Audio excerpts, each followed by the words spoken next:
करो कि गुरुकुल की हमारी थीम क्या है। गुरुकुल बेसिकली अगर मैं बात करूं टीचिंग, जिसके लिए सभी इंडस्ट्री में जाने जाते हैं, ढेर सारी कोचिंग्स हैं। टीचिंग के बारे में तो आप लोग जानते होंगे, टीचिंग हमारा एक इंपॉर्टेंट पार्ट है, हम उसके ऊपर फोकस करते हैं, ये हमारे पढ़ने लिखने की बात को करता है। लेकिन गुरुकुल जो है वो मेरे पूरे एक्सपीरियंस का निचोड़ है, जो एनएलपी का एक्सपीरियंस है, neuro linguistic programming. Right, neuro linguistic programming क्या होती है? हम सभी अगर हम बात करें तो सबसे पावरफुल हमारा सेगमेंट होता है हमारी मेमोरी, हमारा ब्रेन। ये ब्रेन बहुत पावरफुल है, बहुत पावरफुल, दुनिया की सबसे सोफिस्टिकेटेड मशीन की तरह है ये। तो ब्रेन जो होता है वो कई तरीके से काम करता है। आप में से किसी भी आप कोचिंग में चले जाओ, हजारों की संख्या में बच्चे पढ़ रहे हैं, तो जनरली जब बच्चे पढ़ रहे होते हैं तो टीचर एक खड़ा होकर पढ़ा रहा होता है, ठीक है, और ढेर सारे बच्चे उसके सामने, ये स्टूडेंट्स सामने बैठे होते हैं, ऐसे ही होता है, और वो लगभग एक समान सभी को पढ़ा रहा होता है। लेकिन उसमें केवल कुछ बच्चे ही, और यूपीएससी की बात करें तो 0.01% बच्चे ही क्यों सक्सेस होते हैं, ये समझना बड़ा जरूरी है। यही गुरुकुल की मैथमेटिक्स है, यही गुरुकुल की सबसे इंपॉर्टेंट मैथमेटिक्स है कि इतने कम बच्चे ही क्यों सक्सेस होते हैं, जबकि टीचर ने सभी को बराबर से पढ़ाया। एक एक स्टेप, जो मेरी ओरिएंटेशन क्लासेस की गहराई में जितना समझते जाओगे, तुम्हें एक नया पैराडाइम मिलेगा कि एक्चुअली पढ़ने पढ़ाने की क्या परंपरा गुरुकुल में लाई गई है और क्या चीज है जो आपको सबसे ज्यादा जरूरत है। तो मेरा पहला क्वेश्चन है कि जब मान लो किसी क्लास में 5000 बच्चे बैठे हैं, किसी में 100 बच्चे बैठे हैं, किसी में 400 बच्चे बैठे हैं, तो क्वेश्चन मेरा ये निकल कर आ रहा है कि इतना कम सक्सेस रेशियो क्यों? क्या टीचर ने सबको अलग अलग पढ़ाया? नहीं। तो इसका जो दूसरा सेगमेंट निकल कर आ रहा है, एक जो हमारे लिए सबसे इंपॉर्टेंट है, वो ये कि स्टूडेंट की रिक्वायरमेंट अलग अलग है। आप में से सभी लोग अलग अलग बैकग्राउंड से आए होंगे, राइट? कोई ग्रामीण बैकग्राउंड से, शहरी, कोई इंग्लिश मीडियम से पढ़ के आया, कोई हिंदी मीडियम से पढ़ के आया, किसी एकदम फ्रेशर है, कोई अभी ग्रेजुएशन कर रहा है, कोई ग्रेजुएशन कर चुका है। इसका मतलब है कि हर स्टूडेंट का अपना एक स्तर अलग अलग है, उसका एक जो डायमेंशन है वो बिल्कुल अलग अलग है। ये उनकी ग्रैस्पिंग पावर, किस चीज को? ग्रैस्पिंग पावर को अलग अलग करता है। इसको बहुत ध्यान से समझते जाना, यानी समझ के हिसाब से अलग अलग चीजें होती हैं। अच्छा, यूपीएससी में क्या होता है, एक तरह से ये पंचतत्व एक अपने साथ जोड़े हुए हैं, ठीक है। ये हर सब्जेक्ट के बारे में बात करता है। आप साइंस वाले हो फिर भी हिस्ट्री पढ़नी है, आर्ट्स के सब्जेक्ट पढ़ने हैं। आप आर्ट्स वाले हो, साइंस पढ़ना पड़ेगा, मैथ्स पढ़ना पड़ेगा, इंग्लिश पढ़ना पड़ेगा। आपको ऐसे सब्जेक्ट जो आपने कभी ह्यूमैनिटी में नहीं पढ़ा, लेकिन आपको ह्यूमैनिटी के बारे में पढ़ना पड़ेगा, ग्रेजुएशन लेवल पे पढ़ना पड़ेगा। यानी ये आपको हरफन मौला जिसे कहते हैं, यानी हर विद्या से आपसे परिचित कराना चाहते हैं कि आपको हर चीज के बारे में पता होना चाहिए। अब इतना कुछ अगर हो रहा है तो स्टूडेंट, हम एजुकेशन सिस्टम में, जैसे अगर आपने देखा होगा 10th के बाद हम साइंस साइड से, तो हमें फिर आर्ट के सब्जेक्ट से कोई लेना देना नहीं रह जाता, छूट जाता है वो। ह्यूमैनिटीज से हैं तो हमें साइंस से कोई लेना देना, मैथ से कोई लेना देना नहीं, हम अपने सिर्फ स्ट्रीम में चलते हैं। अचानक से क्या होता है कि हम अपने नदी नाले से निकल के हम एक बड़े समुद्र में आ जाते हैं और हमें हर सब्जेक्ट से परिचय होना पड़ता है। अच्छा, हमें ये बात पता थी कि भाई हमारा इंटरेस्ट साइंस में है, तो इसलिए हमने आर्ट्स नहीं लिया था और हमने उसको छोड़ दिया था कि हम हिस्ट्री ज्योग्राफी नहीं रट सकते, हमारा तो मन मैथ्स फिजिक्स में लगता है, बायो में लगता है, कुछ ऐसा ही होता है। आर्ट्स वाले को साइंस नहीं समझ में आ रही थी, इसने सब कुछ छोड़ दिया और वो दूसरे डायमेंशन में आ गया। लेकिन जैसे ही आप यूपीएससी में पहुंचे, आपको सभी सब्जेक्ट से परिचित होना है। अब यहीं पर एक बहुत बड़ी प्रॉब्लम आ जाती है, जहां पर हमें ये फेलियर के बारे में पता चलता है।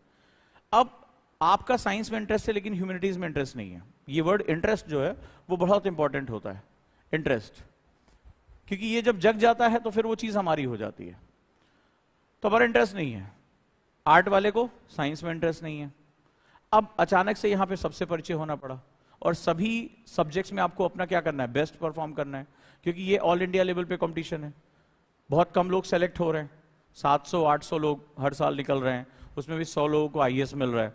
तो इसका मतलब है कंपटीशन का लेवल बहुत ज्यादा है। यानी आप जब तक सर्वोत्तम नहीं होंगे, यहां पे क्या होता है, best out of the best, इसमें बेस्ट में भी बेस्ट अगर आप नहीं होंगे, बेस्ट तो वो हो गए जो आईएएस बने। पूरे देश में 13 लाख लोगों ने फॉर्म भरा, 11 लाख लोग एग्जाम देने गए, उसमें से 800 लोग आईएएस मतलब यूपीएससी के लिए सेलेक्ट हुए। उसमें भी जो बेस्ट है वो कौन है, जो आईएएस बना। उसमें भी बेस्ट कौन है, जिसको अपना मनचाहा कैडर मिल गया, जोन मिल गया, सर्विस मिल गई। तो वो ऐसे मुश्किल से हार्डली 25-30 लोग होते हैं। अब ये सर्विस तुमसे सिर्फ सिलेक्शन नहीं कह रही है, कह रही है सिलेक्शन के बाद बेस्ट, बेस्ट के अंदर बेस्ट, तब जाकर तुम्हें थ्रू आउट लाइफ अपनी मनचाही सर्विस यहां मिल पाती है।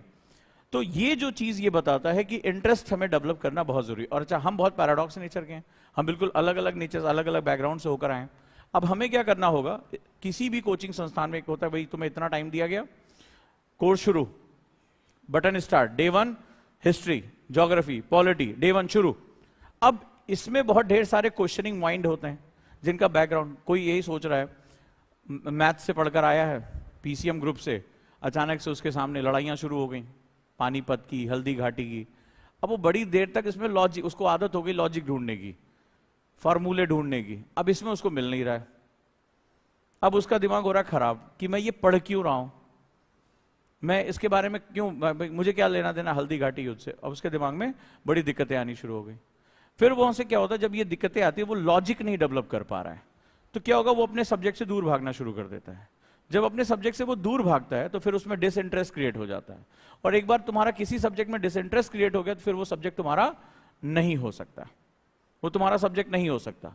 फिर तो तुम उससे भागोगे, फिर सोचोगे अच्छा ये किसी तरह से खत्म हो जाए, दूसरा वाला सब्जेक्ट जब शुरू होगा तो उसमें हम अच्छा करेंगे, फिर दूसरा बीत जाता है, फिर तीसरे में अच्छा करेंगे, चौथे में अच्छा करेंगे, और कुल मिलाकर धीरे धीरे खेल खत्म, पैसा हजम। तो फर्स्ट इंप्रिंट हमारा खराब हो जाता है। टीचर तो बेस्ट अपना पढ़ा रहा है, वो कोई दिक्कत नहीं, लेकिन एग्जाम किसको देना है? टीचर को एग्जाम देना है, स्टूडेंट को देना है, प्रेशर किसको डील करना है? हम तो पढ़ा के चले गए, किसको नोट्स बनाने हैं, आंसर राइटिंग किसको करनी है? अब यहीं पर वो असली खेल शुरू होता है जो तुम्हें समझना पड़े। यानी ये पूरी लड़ाई इस इंडिविजुअल की है, ये तुम्हारी लड़ाई है, ठीक है, ये तुम्हारी लड़ाई है। अब तुम्हारे इस जो ब्रेन है ऊपर, मैं इसको ब्रेन नाम दे दिया, ये जो ऊपर ब्रेन है ये बड़ा खतरनाक है। अब इसको सबसे पहले क्या करना है कि मैं यूपीएससी कर क्यों रहा हूं, सोच तो लिया कि मुझे आईएएस बनना है, लेकिन इस सब्जेक्ट को क्यों पढ़ रहा हूं? आईएएस कोई सब्जेक्ट नहीं है ना, सब्जेक्ट कौन से हैं? History, geography, polity, IR, science, economy, ये सब मेरे सब्जेक्ट है। हमने तो, आप में से किसी ने कहा, आपने सबने कहा मुझे आईएएस बनना है, सबने ये डिसाइड किया था ना मुझे आईएएस बनना है। लेकिन अब यहां पे क्या हुआ, अब यूपीएससी में जो सब्जेक्ट्स आए वो आपको कैसे डील करने हैं आपको नहीं पता। दूसरा, ये एज ऐसी है जहां दुनिया भर की सारी चीजें आपके साथ होती हैं। रिलेशनशिप में आप पढ़ रहे हैं, टेंशन आपको, स्ट्रेस आपको, करियर आपको, शादी ब्याह का प्रेशर आपको, सारे प्रेशर इसी समय आने हैं। ये भी बड़ा मजेदार है। अब ये सारा कुछ कहां चल रहा है? इस दिमाग के अंदर। और इससे मुझे क्या चाहिए? सब कुछ छोड़ के तुम्हें यूपीएससी के ढेर सारे सब्जेक्ट भरने। अब ये सारी लड़ाई इधर ही चल रही है, 250 ग्राम के अंदर सारी लड़ाई इसी में चल रही है, ठीक है। घर परिवार वालों से दूर हो गए, गुरुकुल चले आए, किसी का ब्रेकअप हो गया, किसी के साथ कुछ हो गया, किसी के साथ कुछ हो गया, सारी कहानियां चल रही हैं। यार दोस्त छूट गए, किसी को वीडियो गेम खेलने के बाद, एक लड़का आया था यहाँ पे, उसको वीडियो गेम का एडिक्शन था, भाग गया 2 दिन के अंदर, हॉस्टल से भाग गया। उसके पेरेंट्स से मैंने कहा था सोच समझ के भेजना, बोले नहीं नहीं यार रह लेगा, वैसा वैसा। 2 दिन वो वीडियो गेम के बिना नहीं रह पाया। जब उसने करिकुलम यहाँ का देखा, यार ये तो सोने का खाली टाइम दे रहे हैं, तो उसकी हालत खराब हो गई। तो ये क्या, ये सब किसके साथ हो रहा है? हमारे साथ हो रहा है। अब यहां जो काम किया जाना है वो टीचर के ऊपर काम नहीं किया जाना है, यहां स्टूडेंट के ऊपर काम किया जाना है। तो स्टूडेंट जो होता है उसको बनाने और बिगाड़ने वाला जो वर्ड होता है वो होता है हैबिट। क्या होता है? हैबिट, यानी आदतें। जैसा मैंने स्प्रिंग थ्योरी में बताया था, ये समझते जाना क्या चीज है। और गुरुकुल में 2 टीमें एक साथ काम करेंगी तुम्हारे ऊपर, तो तुम्हें अपने आप को ढील देनी पड़ेगी, तुम्हें अपने आप को छोड़ना पड़ेगा।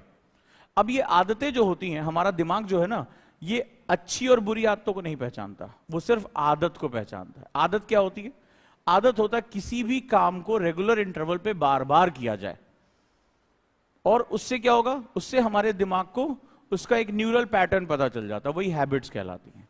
किसी भी काम को, जैसे किसी को सिगरेट पीने की आदत है तो आदत है, उसकी बॉडी और उसके माइंड को क्या होता है, उसकी तलब होती है। किसी को चाय पीने की आदत है, उसकी तलब हो जाती है, तो वो क्या होता है, उसको चाय चाहिए होता है, या किसी को कॉफी पीना है, ठीक है। हर चीज की एक आदत हो जाती है। किसी को फोन की एडिक्शन हो गई, थोड़ी देर पे नोटिफिकेशन ना बजे, अभी देखो परेशान हो जाएगा, कहीं ऑफ तो नहीं कर दिया, बैटरी तो नहीं खत्म हो गई, ऐसा दिल धड़कने लगता है। किसी का फोन छूट जाए, आदत है हाथ में हमेशा फोन रखने की, तुम देखो उसका फोन छूट जाता है तो उसकी कैसी तड़प हो जाती है, क्या जैसे किडनी विडनी छूट गई हो, हार्ट वार्ट छूट गया उसका, ये हालत हो जाती है।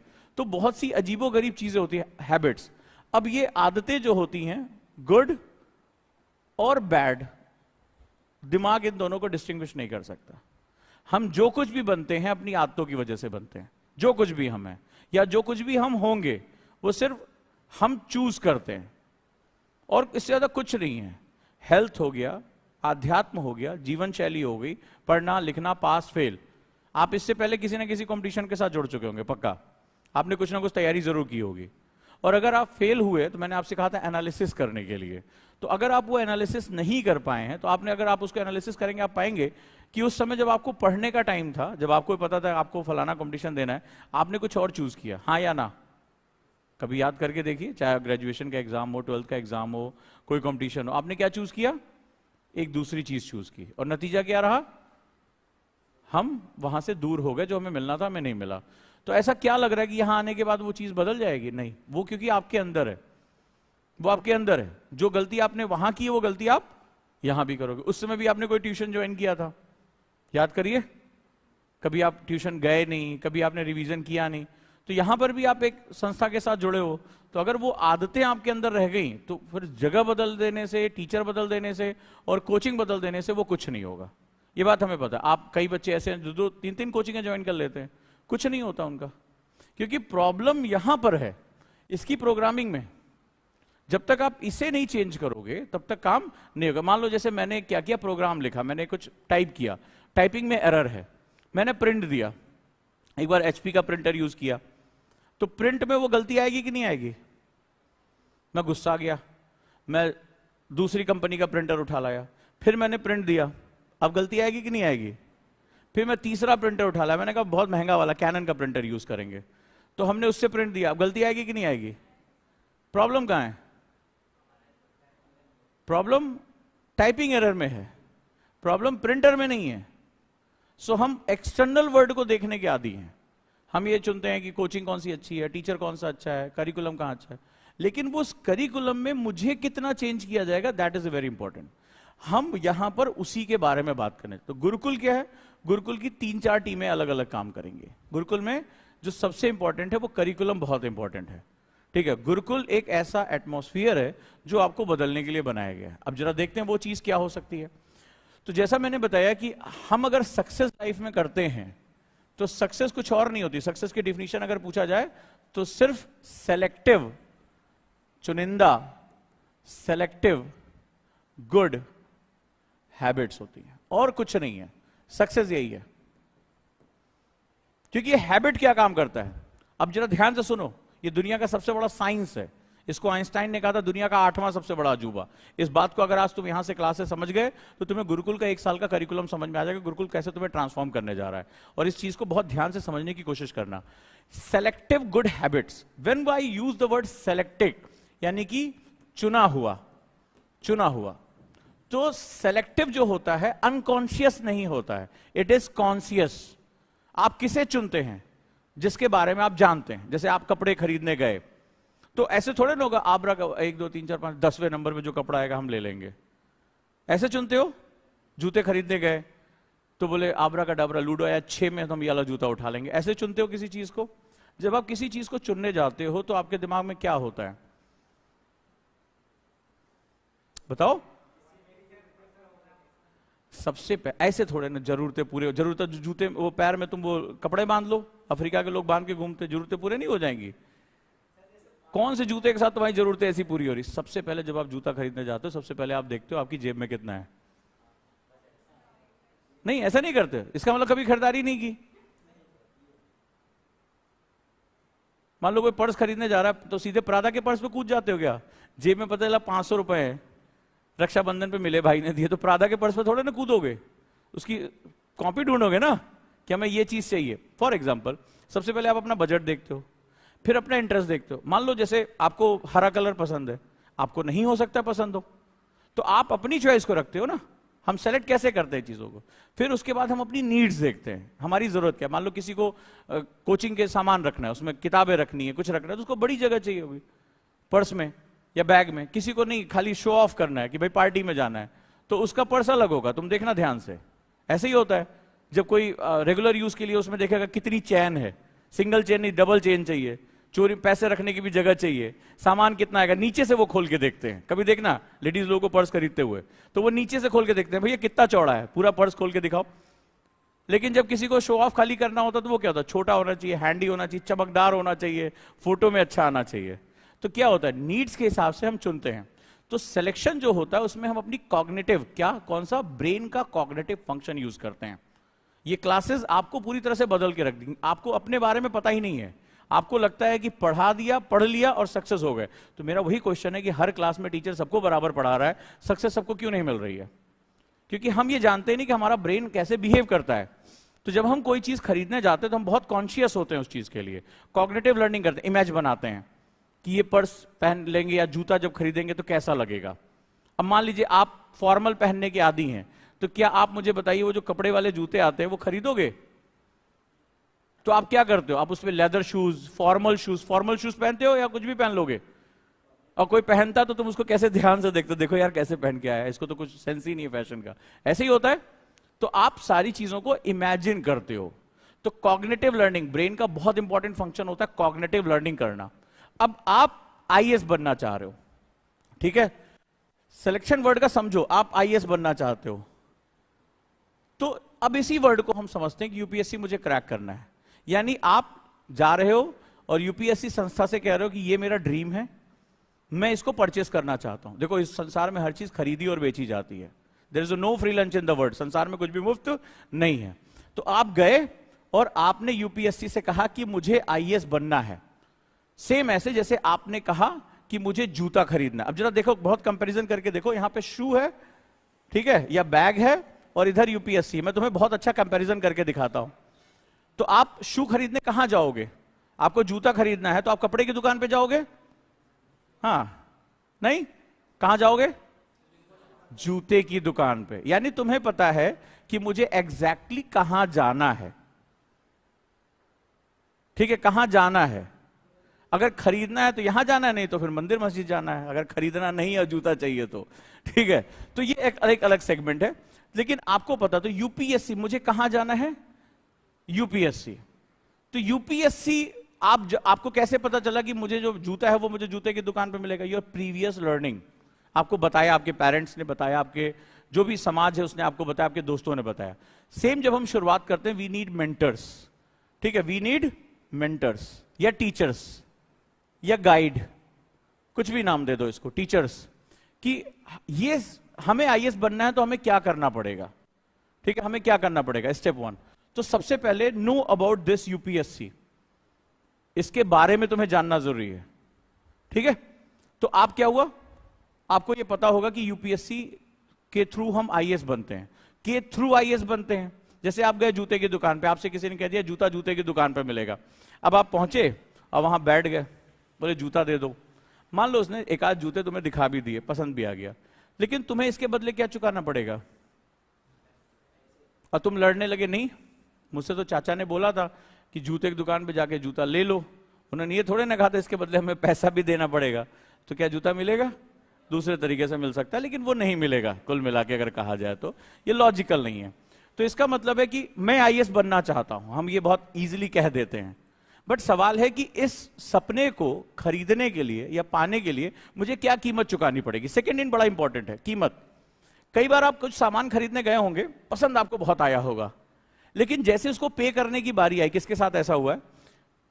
बजट ने अलाउ नहीं किया, बजट ने अलाउ नहीं किया, और फिर हमने उसकी जगह कुछ दूसरा पसंद कर लिया मन मार के या उसके आसपास। कितने लोगों के साथ ऐसा हुआ है? कुछ भी कपड़े, जूते, XYZ कुछ भी खरीदने गए हो, हुआ है ऐसा? बहुत बार हुआ है, ठीक है, मन मार के अरे ठीक नहीं है यार, बाद में देखेंगे, या लगा अंदर हाथ डाला, अरे सेल वेल कब आएगी, तो पूछ के हम चले गए, ऐसा हुआ है। सेम चीज यहां बड़ी इंपॉर्टेंट है। इसका मतलब है कि जो चीज हम हासिल करना चाहते हैं उसके लिए मुझे क्या कीमत चुकानी है, ये हमें डिसाइड करना होगा, ये हमें प्लान करना होगा। क्या करना होगा? प्लान। जैसे अगर आपने देखा होगा कोई अमीर आदमी है जिसने लाइफ में पैसे कमाए, सक्सेस कमाई है, तो वो जाता है हाँ ये पैक कर दो, वो टैग नहीं देखता है, उसको वो चीज चाहिए होती है, कम टाइम में उसको हासिल करना होता है, क्योंकि वो इस चीज को खरीदने की हैसियत अपनी बना चुका। अब इस वर्ड को, जो हैसियत वर्ड मैंने कहा है, ये बहुत इंपॉर्टेंट होता है, क्योंकि यहीं से एक बड़ी कहावत आती है, beggar are not choosers, beggars are not choosers, जो भीख मांगने वाले होते हैं वो कभी चुनाव नहीं कर सकते, चुनने वाले हमेशा विजेता होते हैं। तो इस पूरे गेम में जब हम यूपीएससी की प्रिपरेशन करेंगे तो सबसे पहले मुझे ये जानना है कि यूपीएससी है क्या, ये कैसे एग्जाम कंडक्ट कराता है, मैंने मुझे अपना सपना कैसे परचेज करना है, मुझे आईएएस बनना है तो मुझे कैसे प्रक्रिया पता होनी चाहिए। दूसरा कि मुझे इस दौरान क्या कीमत देनी होगी। मेरा जितना भी एक्सपीरियंस है एज एन एलपी ट्रेनर, मैं जानता हूं कि 99% बच्चे सिर्फ इसी स्टेप की वजह से फेल होते हैं। 99% बच्चे, जितने भी स्टूडेंट की मैं काउंसलिंग कर चुका हूं, हजारों की संख्या में जितने लोगों की मैं ट्रेनिंग कर चुका हूं, 99% बच्चे सिर्फ इसी वजह से फेल होते हैं, उन्हें कीमत नहीं पता होती है। वो ये चाहते हैं, वो जूता चाहते हैं, हाँ मैंने पिक्चर में देखा वो हीरो ने पहना था, मुझे भी वो जूता चाहिए। लेकिन जब उनसे कहा जाता है कि जाके तुम इस जूते को परचेस करो, तो उनके पास उसकी कीमत नहीं होती है, तो फिर वो क्या होता है, लौट आते हैं। सेम चीज यहां होती है। तो ये चीज तो हम ज्यादातर, हमें टीचर्स और कोचिंग सब बता देती हैं कि हमारी चाहत है, बट एग्जैक्टली क्या चीज होती है कि इसके लिए तुम्हें कीमत कितनी चुकानी है। बात तो आप समझ चुके हो कि बिना कीमत के वो सामान तुम्हें नहीं मिलेगा। आपको फर्स्ट कॉपी लेनी है, ओरिजिनल प्राडा लेना है, क्या लेना है आपको, कौन सी गुची का बैग चाहिए, क्या चाहिए, तो वो चीज तुम्हें तभी मिलेगी जब तुम उसको क्या कर सकते हो, कीमत चुका सकते हो। There are very few who know the cost, और वो अपनी एलिजिबिलिटी को इतनी बढ़ा चुके होते हैं, अपनी योग्यता को इतनी बढ़ा चुके होते हैं कि उन्हें दी जाने वाली कीमत की कोई परवाह नहीं होती। जैसे कोई अमीर आदमी आता है, वो कहता है ये पैक करो, ये पैक करो, ये कार्ड लो, जितना बिल हुआ भिजवा देना, ऐसे बात करते हैं, देखा होगा तुम लोगों ने। तो उनको इसकी परवाह नहीं होती। अंबानी जाके थोड़ा टैग देखेगा, 50% डिस्काउंट चल रहा है क्या तुम्हारा, उससे ज्यादा उसकी कीमत उसके समय की है। उसको जो चीज चाहिए उसको मिल जाएगी, क्योंकि उसने अपनी एबिलिटी को क्या कर लिया, बढ़ा लिया है। तो सेम चीज यहां है कि इस पूरी प्रक्रिया में तुम्हें यह पता होना चाहिए कीमत क्या होगी, और इसमें जो कीमत है वो तुम हो। और जब मैं तुम्हारी बात करता हूं, इट्स यू, सो वो तुम्हारी हैबिट्स हैं, वो तुम्हारी हैबिट्स हैं। क्योंकि कीमत कैसे आती है, मान लो आपको 10,000 का जूता खरीदना है, अंदाजा लगाओ, एक 10,000 का महंगा जूता खरीदना है, तो 10,000 तुम्हें पता चल गया इसकी कीमत 10,000 है। अब 10,000 को पाने के लिए तुम क्या करोगे, नौकरी करोगे, काम करोगे, ट्यूशन पढ़ाओगे, सेविंग्स करोगे, ऐसे ही तो करोगे। बड़े ध्यान से इस गूढ़ रहस्य को समझ लेना। जब मैं ये बात कह रहा हूं कि 99% बच्चे सिर्फ इसी स्टेप की वजह से फेल हो जाते हैं, उन्हें कॉस्ट नहीं पता होती कि कॉस्ट क्या चुकानी है हमें। अभी आजकल रील्स के माध्यम से लोग पढ़ाई कर रहे हैं, शॉर्ट्स के माध्यम से, वो फलनवा टीचर बहुत सस्ता पढ़ा रहा है। अब फलनवा टीचर बहुत सस्ता पढ़ा रहा है, ठीक है, उसका इतिहास उठा के देखो, वो इससे पहले लोको पायलट, इससे पहले वनडे एग्जाम के लिए पढ़ाते थे, अचानक से बूम हुआ और आईएएस पढ़ाने लगे। फॉर एग्जाम्पल मैं बात कर रहा हूं। तो तुमने ये कैसे सोच लिया कि एक वनडे एग्जाम और यूपीएससी दोनों बराबर है? यानी आपके गली मोहल्ले में जो सोमवार बाजार लगती है, उसमें जो जूते बिकते हैं सड़क किनारे, जो first second third fourth copy होते हैं, और एक ओरिजिनल जो ब्रांडेड चीज है, दोनों को आपने क्या कर दिया, बराबर कर दिया। तो आपने देखा एकदम उसी तरह का काले रंग का जूता आपने 100 रुपए में अपने यहां मंगल बाजार में खरीदा है। अब फिर देखे और मॉल में गए, बोले वो बड़ा अच्छा, अरे 100 रुपए में मिलता है, गए तो क्या करें, भगा देगा, चले यहां से निकल। तो सेम चीज हमारे साथ भी हो रही है कि कीमत हमें पता चल गई, और अब उस कीमत को एक्वायर करना है। कीमत चुकानी पड़ती है, तो चुकाने के लिए हम क्या करते हैं, उसको एक्वायर करते हैं। अब इस साइंस में पहुंच जाओ, ये साइंस तुम समझ गए, गुरुकुल तुम्हारा एक साल बहुत अच्छा निकलने वाला है। क्योंकि हम सपने को चाहते हैं। चाहत क्या होती है, what is the meaning of चाहत? चाहत क्या होती है? ज्यादातर बच्चे इसी वजह से फेल हो जाते हैं। जैसे वो कहते हैं मैं आईएएस बनने की चाहत रखता हूं, मैं आईएएस बनना चाहता हूं, आईपीएस बनना चाहता हूं, मां बाप के सपने को पूरा करना चाहता हूं, मैं पावरफुल बनना चाहता हूं, देश की सेवा करना, यही सारे वर्ड सुने होंगे तुमने भी। किसी से पूछो आईएएस क्यों बनना चाहते हैं, मैं देश की सेवा करना चाहता हूं, मैं देश को बदलना चाहता हूं। चाहत जो होता है, कभी तुम मॉल में गए हो और तुमने एक वर्ड सुना है विंडो शॉपिंग की होगी, चाहत ये होती है विंडो शॉपिंग। कैसे होती विंडो शॉपिंग? मॉल क्या होते हैं, गए खिड़की पे पुतला लगाओ, बड़ा सुंदर सा कोट है, बड़ा सुंदर से जूते हैं, प्रोडक्ट है, बाइक है, कुछ भी है, बड़ी हसरत से उसे देख के सोच के बड़ी देर तक काश ये मिल जाए, उसके बाद वहां से निकल लेते हैं। चाहत ऐसी होती है। वो चीज तुम्हारी हुई? तुम्हारी कब होगी? जब तुम उस मॉल के अंदर जाओगे, शॉप के अंदर जाओगे और उसकी जो रिक्वायर्ड कीमत है उसको चुकाओगे, वो चीज तुम्हारी हो जाएगी। ये बाई एंड सेल सिंपल सा कॉन्सेप्ट है। और कई बार आप लोगों ने विंडो शॉपिंग की होगी, बड़ी हसरत भरी, किसी मान लो सोने का कोई नेकलेस है, कुछ भी है, बड़ी हसरत से कपड़े हैं, मोबाइल है, लैपटॉप है, बाइक है, कार है। ऐसा नहीं कि आपकी जिंदगी में ये क्षण नहीं आए होंगे, आपने उसको बड़ी हसरत से देखा होगा, फिर धीरे से आपकी नजर प्राइस पे गई होगी, यार आईएएस बनने के बाद ये पक्का ले लूंगा। आपने कितनी बार ये वादा किया होगा, या मम्मी पापा को दिला दूंगा, ये आपने वादा किया होगा। तो जिस चीज के साथ एक्चुअल कीमत नहीं जुड़ी होती, यानी आपकी हैसियत नहीं जुड़ी होती, वो चीज आपकी चाहत होती है। तो एक्चुअली में जो 100% स्टूडेंट आता है यहां पे, वो अपनी चाहत के साथ आता है। और वो क्या वर्ड यूज करता है कि सर मेरा सपना है, इसको क्या बोलता है वो, सपना है आईएएस बनने का। बुरा मत मानना, लेकिन मैंने अभी तक सबके मुंह से सुना है, सर मेरा सपना है आईएएस बनने का। क्या करना चाहते हो? आईएएस बनने का सपना है। सपना, लेकिन ये सपना नहीं, उसकी चाहत है। क्या है? उसकी विश है। लाइफ में विश और डिमांड का कॉन्सेप्ट अगर आज तुम मेरी क्लास से समझ गए तो लाइफ में कभी भटकोगे नहीं, कभी धोखा नहीं खाओगे। जितने लोग मुझे सुन रहे हैं, विश और डिमांड का अंतर आप समझ लो, यानी चाहत और मांग। डिमांड क्या होती है? एक्चुअल होती है। अब आज अगर तुम ये कॉन्सेप्ट समझ गए तो गुरुकुल तुम्हें जो तकलीफ देने जा रहा है तुम्हारी हैबिट्स पे, वो तुम समझ जाओगे, उसके लिए मेंटली प्रिपेयर हो जाओगे। और मैं चाहता हूं कि मेरा हर स्टूडेंट मेंटली प्रिपेयर हो जाए। वो लोग जो अभी छुट्टियां काट के आ रहे हैं, वो आखिरी छुट्टियां अपनी मना लें। ये क्लास पूरी भरी हुई है, वो आज छुट्टियां मना लें पहले, उसके बाद इनको तो संडे भी नहीं मिलने वाला है। तो आप ये समझो कि क्या है। एक छोटा सा एग्जाम्पल लेता हूं। आज आपके पास मान लो 800 रुपए हैं, समझना इसको, ठीक है? या चलो आज आपकी चाहत है कि एक बड़ा अच्छा दिन आपको बिताना है, और सिंपल क्या है कि आपको चाहते हैं कि आप एक अच्छी सी टी शर्ट आज खरीदें, मन कर रहा है। आज अभी गदर लॉन्च हो गई है तो मूवी भी देख लें, बर्थडे पार्टी में भी चले जाएं, मान लो कोई मनचाही एक बुक भी खरीद ले। ये आपकी चाहत है। देखो, चाहतों का कोई अंत नहीं होता है। तो अगर ये सब हो जाए तो आपका दिन क्या है? बहुत अच्छा है, बहुत मजे आने वाले हैं। ये दिन कितना अच्छा होगा, देखो आप मूवी भी देख लोगे, अपने लिए नए कपड़े भी खरीद लोगे, बर्थडे पार्टी में भी चले जाओगे, बुक भी खरीद लोगे, XYZ सारा काम आपका हो जाएगा रन। ठीक है? ये आपकी क्या है? विश है। टी शर्ट मान लो 400 रुपए की है। अब समझते जाना, मूवी टिकट मैंने कई सालों से देखा नहीं, तो अभी आप लोग बताओ कितने की चल रही होगी? 600-700, चलो ज्यादा हो गई, 200 मान लें, ठीक है? चलो 200 मान लें। बर्थडे में गए, मान लो गिफ्ट विफ्ट लेना है तो ज्यादा कोई देता वेता नहीं है, 100 रुपए मान लो दे दिया, ठीक है? डिपेंड का खाने का कितना मिल रहा है। और बुक मान लो 100 रुपए की है। तो मुझे ये अपना दिन अच्छा बनाने के लिए मुझे कितने रुपए चाहिए? 600, 700, 800, 800 हो गया। मुझे 800 रुपए अगर मेरी जेब में होंगे तो मेरी सारी विशेष पूरी हो जाएगी और मेरा दिन बहुत हैप्पी हो जाएगा, मैं खुश रहूंगा। आपने जेब में हाथ डाला, जेब में जैसे ही हाथ डाला आपने देखा कि आपके पास केवल ले दे के 400 रुपए हैं। क्या आप सारी इच्छाओं को पूरी कर पाएंगे? अब आप क्या करेंगे? चुनेंगे। टी शर्ट जरूरी है, चुनेंगे। फट गई है शर्ट वर्ट तो मुझे टी शर्ट चाहिए। मान लो है, काम चल जाएगा, अगले महीने 2 महीने बाद ले लेंगे। तो आपको लग रहा है मूवी देखना जरूरी, सारे दोस्त जा रहे हैं तो आप इसको चुन लेंगे। तो आप इस तरह से अपने चुनाव करेंगे, लेकिन आपकी सारी इच्छाएं पूरी नहीं होंगी। मान लो आपके पास 200 ही रुपए हैं, 200 रुपए हैं। मेरी कहानी समझते जा रहे हो, लिखते जा रहे हो? अगर 200 रुपए है, अब आपकी इच्छाएं और कम पूरी होंगी। अब या तो आप मूवी देख पाएंगे, या बर्थडे गिफ्ट ले पाएंगे, और जो है वो आप बुक ले पाएंगे। बस आप बहुत कम इच्छाएं पूरी कर पाएंगे। अगर ये और कम हो गई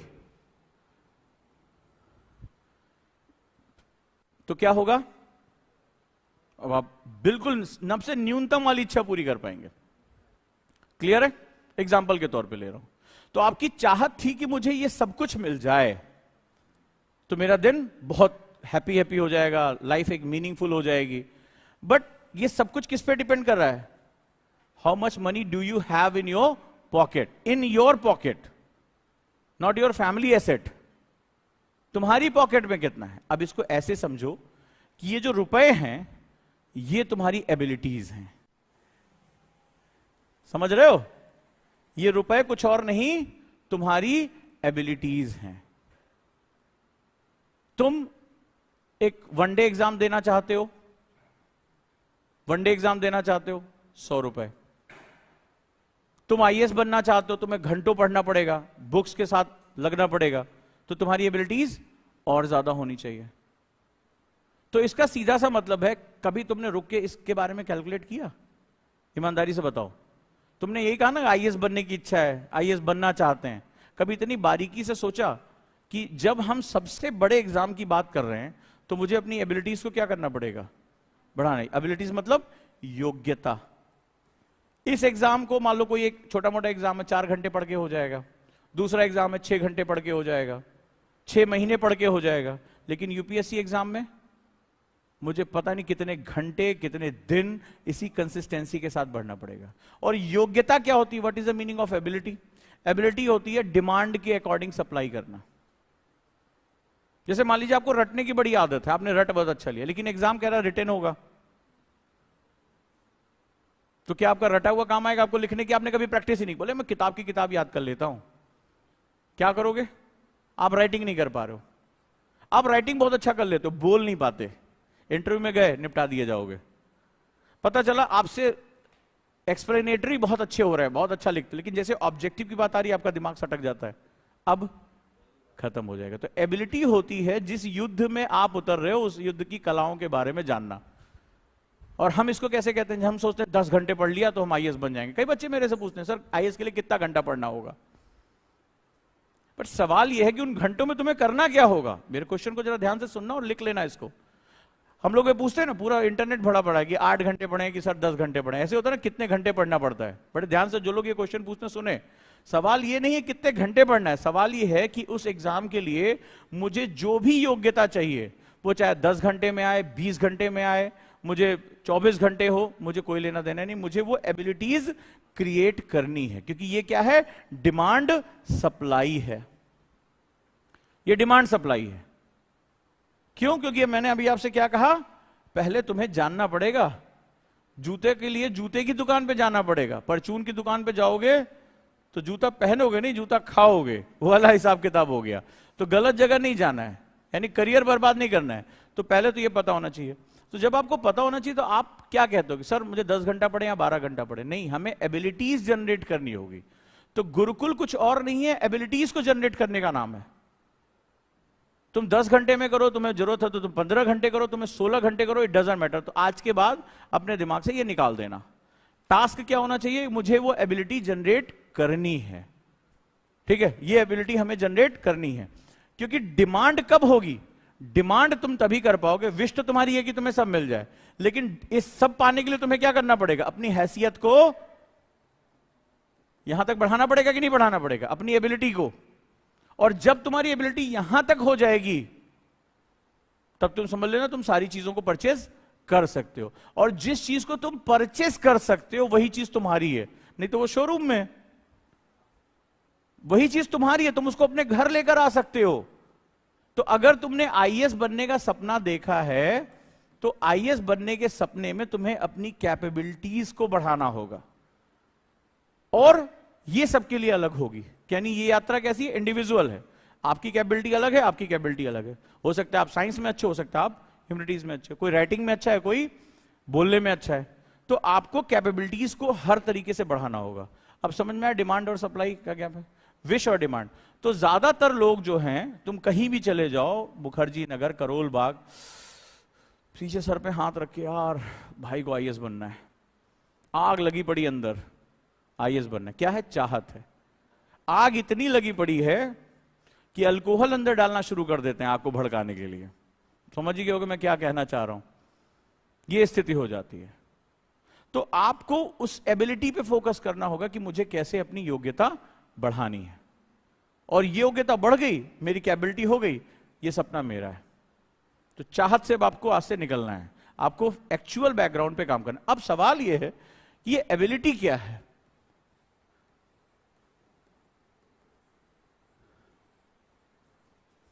ये सबसे इंपॉर्टेंट, योग्यता क्या है?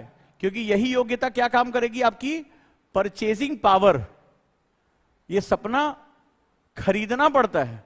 क्यों भाई? 13 लाख लोग एग्जाम दे रहे हैं, तुम अकेले होते इस रेस में दौड़ने वाले तो बाबू तुम ही फर्स्ट हो, तुम ही लास्ट हो, कोई टेंशन नहीं थी। 13 लाख लोग इसी सपने के साथ उतर गए। उसमें आजकल एक नया फैशन आ गया जिसको आईपीएस मिल रहा है, आईआरएस मिल रहा है, आईआरटी मिल रहा है, वो सब वापस आके आईएएस बनने के चक्कर में दोबारा एग्जाम दे रहे हैं। वो पहले ही सीट खा चुके, फिर दोबारा तुम्हारी सीट खा रहे हैं। आईआईटी से भी वो यहीं आ रहे हैं, एम्स से वो यहीं आ रहे हैं, सीए करके यहीं आ रहे हैं, दुनिया के टॉप मोस्ट यूनिवर्सिटी से पढ़े हुए हैं वो यहीं आ रहे हैं। ऑलरेडी एसडीएम है फिर भी एग्जाम दे रहे हैं। क्यों? क्योंकि उन्हें आईएएस चाहिए। तो ये एग्जाम का नेचर बहुत ही जबरदस्त हो जाता है। अब ये योग्यता की जो बात होती है, योग्यता आपकी परचेसिंग पावर बढ़ाएगी। सवाल है योग्यता क्या होती है? अब जरा इसको समझो। एक युद्ध हो रहा है, ठीक है, तो आपको पता होगा जैसे महाभारत के युद्ध में एक था कि तलवार वाला तलवार से लड़ेगा और गदा वाला गदा से। चलो युद्ध छोड़ देते, खेल का नियम है, ठीक है। अब खेल जो हो रहा है वो हॉकी का है। हॉकी के खेल के नियम अलग होते हैं। हॉकी का खेल है, आप क्रिकेट बहुत अच्छा खेलते हो, आप क्रिकेट बहुत अच्छा खेलते हो और आपको हॉकी के नियमों की नॉलेज नहीं है। आपको किसी ने बता दिया खेल ही तो है, खेल लोगे। अब आप क्रिकेट से सीधे किस में घुस गए? हॉकी में। वो स्टिक ऐसे पकड़ के चल रहे हैं और आपको ऐसे पकड़ के खड़े होने की आदत है, दोनों का मामला अलग है। आप जैसे ही सामने गेंद देखते हो घुमा देते हो, उनको गेंद को हॉकी के साथ लेके चलना पड़ता है। तो क्या करोगे इस खेल के मैदान में? क्या करोगे खेल के मैदान में? 4 आदमी के सर ही फोड़ोगे, इससे ज्यादा कुछ नहीं करोगे, यही तो करोगे। तो अगर आप क्रिकेट के खिलाड़ी हो, क्रिकेट के जानकार हो, ठीक है, या वॉलीबॉल के खिलाड़ी हो, हाथ से बॉल को मारते हो और फुटबॉल के गेम में तुम्हें उतार दिया, तो फुटबॉल के खेल में अगर हाथ लग गया तो हैंड पेनल्टी हो जाती है, और वॉलीबॉल के गेम में आप पैर नहीं मार सकते, आपको हाथ से ही बॉल टच करनी, वहां पेनल्टी। दोनों के नियम अलग हैं, दोनों के नियम अलग हैं। तो इसका मतलब है जिस खेल में उतरे हो उस खेल के नियम तुम्हें पता होने चाहिए। योग्यता किसकी बढ़ो? मान लो तुम्हें पता चल गया कि यार मुझे हॉकी खेलनी है, मुझे फुटबॉल खेलना है, और मुझे हाथ से नहीं बॉल टच करना है, मुझे पैर से बॉल टच करनी है, पैर से मारना है, बैलेंस पैर से बनाना है सब कुछ। तो आप क्या करोगे? उस खेल के अकॉर्डिंग अपनी योग्यता स्टार्ट करोगे। दिक्कत जानते हो क्या है? मोर देन 80% स्टूडेंट यूपीएससी में जो तैयारी कर रहे हैं उन्हें इस खेल के नियम ही नहीं पता है। वो क्या कहते हैं? मुझे एग्जाम की तैयारी करनी है, यही बोलते हैं, मुझे एग्जाम देना है। कैसे बोलते हैं? 2024 में मुझे एग्जाम देना है, 2025 में मुझे एग्जाम देना है। अच्छा, एग्जाम इस देश में इसका भी है, इसका भी है, इसका भी है, क्या सभी बराबर हैं? इसमें केवल पीसीएम पूछा जाएगा, इसमें केवल पीसीबी पूछा जाएगा, फिजिक्स केमिस्ट्री बायो, इसमें जो आपका डोमेन सब्जेक्ट होगा केवल इससे पूछा जाएगा। क्या ये बराबर है? और सेम माइंड के सेट के साथ हम यहां आ जाते हैं तो क्या होता है हमारा? हमें यही नहीं पता होता कि इस एग्जाम की रिक्वायरमेंट क्या है। एबिलिटी बढ़ाओगे कैसी? मान लो तुमसे किसी ने कहा यार फुटबॉल का खेल है, तुमने कहा वॉलीबॉल जैसे होता है वैसे, वो भी दोनों बोले क्या होगा चाचा? तो चाचा मतलब जो हमारे मठाधीश होते हैं, कई सालों से तैयारी कर, अबे बोले बॉल से खेली जाती है। अच्छा, तो वॉलीबॉल के खिलाड़ी ने प्रैक्टिस बढ़ा दी, 2-3 घंटे और एक्स्ट्रा प्रैक्टिस करने लगा, और पता चला जिस दिन उतरा तो उस दिन पता चला ये मैच तो पैर से खेला जाता है, और प्रैक्टिस आपने बढ़ा दी, क्या होगा? तो आप क्या पूछते हैं सर कितने घंटे पढ़ना चाहिए? आप क्वेश्चन क्या करते हो? कितने घंटे? वॉलीबॉल का खिलाड़ी कहे सर मैच क्या बहुत तगड़ा है, कोच ने कहा हाँ बिल्कुल बहुत तगड़ा है। अच्छा सर मैं अभी 5 घंटे प्रैक्टिस करता हूं, मैं 8 घंटे प्रैक्टिस शुरू। बोला हाँ बेटा करो, शाबाश, आशीर्वाद, ठीक है। और बेटे ने क्या किया? 8 घंटे प्रैक्टिस करना शुरू कर दिया। लेकिन प्रैक्टिस कर किस चीज की रहा है वो?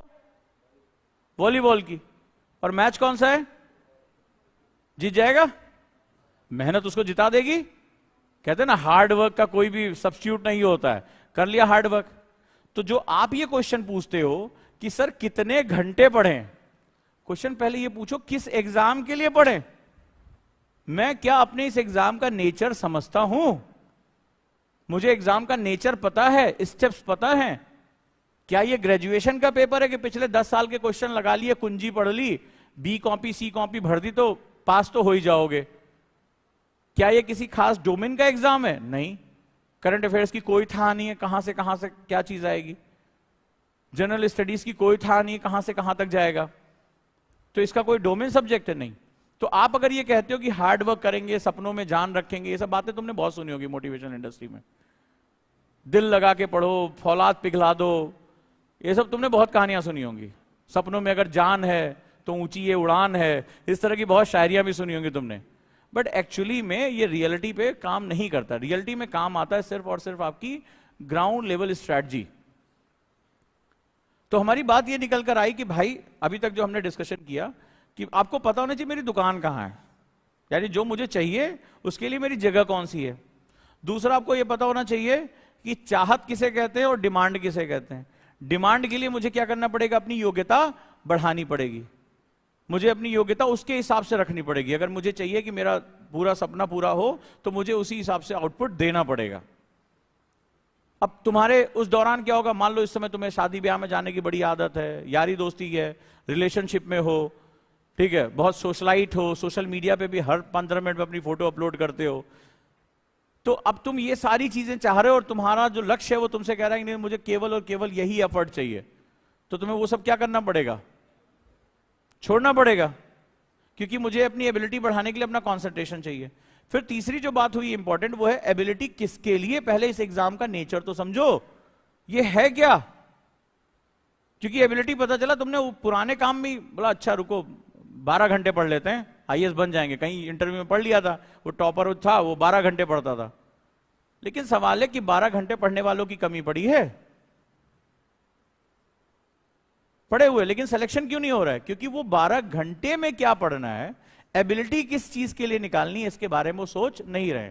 इतनी फोटोज में सिर्फ बहुत से ऐसे स्टूडेंट हैं जो सेकंड डिविजनर हैं, इनके माँ बाप को भी इनसे उम्मीद नहीं थी कि ये कभी जिंदगी में सक्सेस होंगे, जिन्होंने पैदा किया, लेकिन इन्होंने वो लाइन ड्रॉ कर दी। क्यों? क्योंकि उन्होंने इस एग्जाम की रिक्वायरमेंट को समझ लिया कि मुझे कैसे इसको क्रैक करना है। और बहुत से स्टूडेंट मेरे पास आते हैं गाइडेंस लेने के लिए, जिनको लगता है कि डे वन अरे भाई ये तोप हैं, लेकिन धीरे धीरे पता चलता है कि यहां तोपें फिस हो जाती, काम ही नहीं चलता है।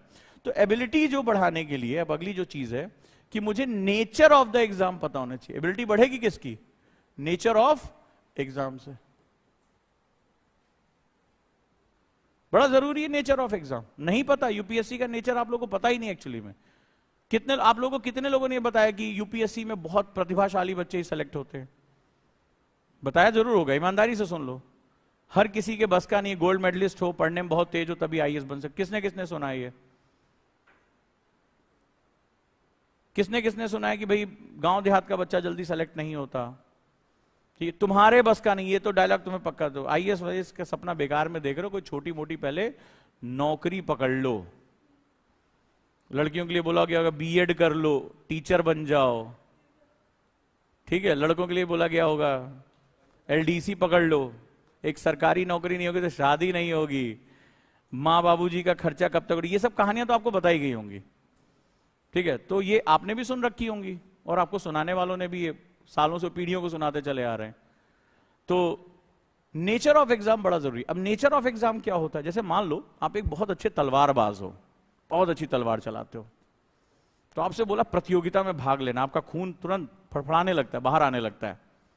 बोले हाँ बिल्कुल मैं पहुंच रहा हूं, मार तलवारें घुमाते हुए दोनों हाथों से एकदम चले। आपकी प्रतिभा में कोई कमी नहीं है। अब जरा सुनो होता क्या है। अब जब पहुंचे आप उस सभा में तो संगीत की प्रतियोगिता हो रही थी,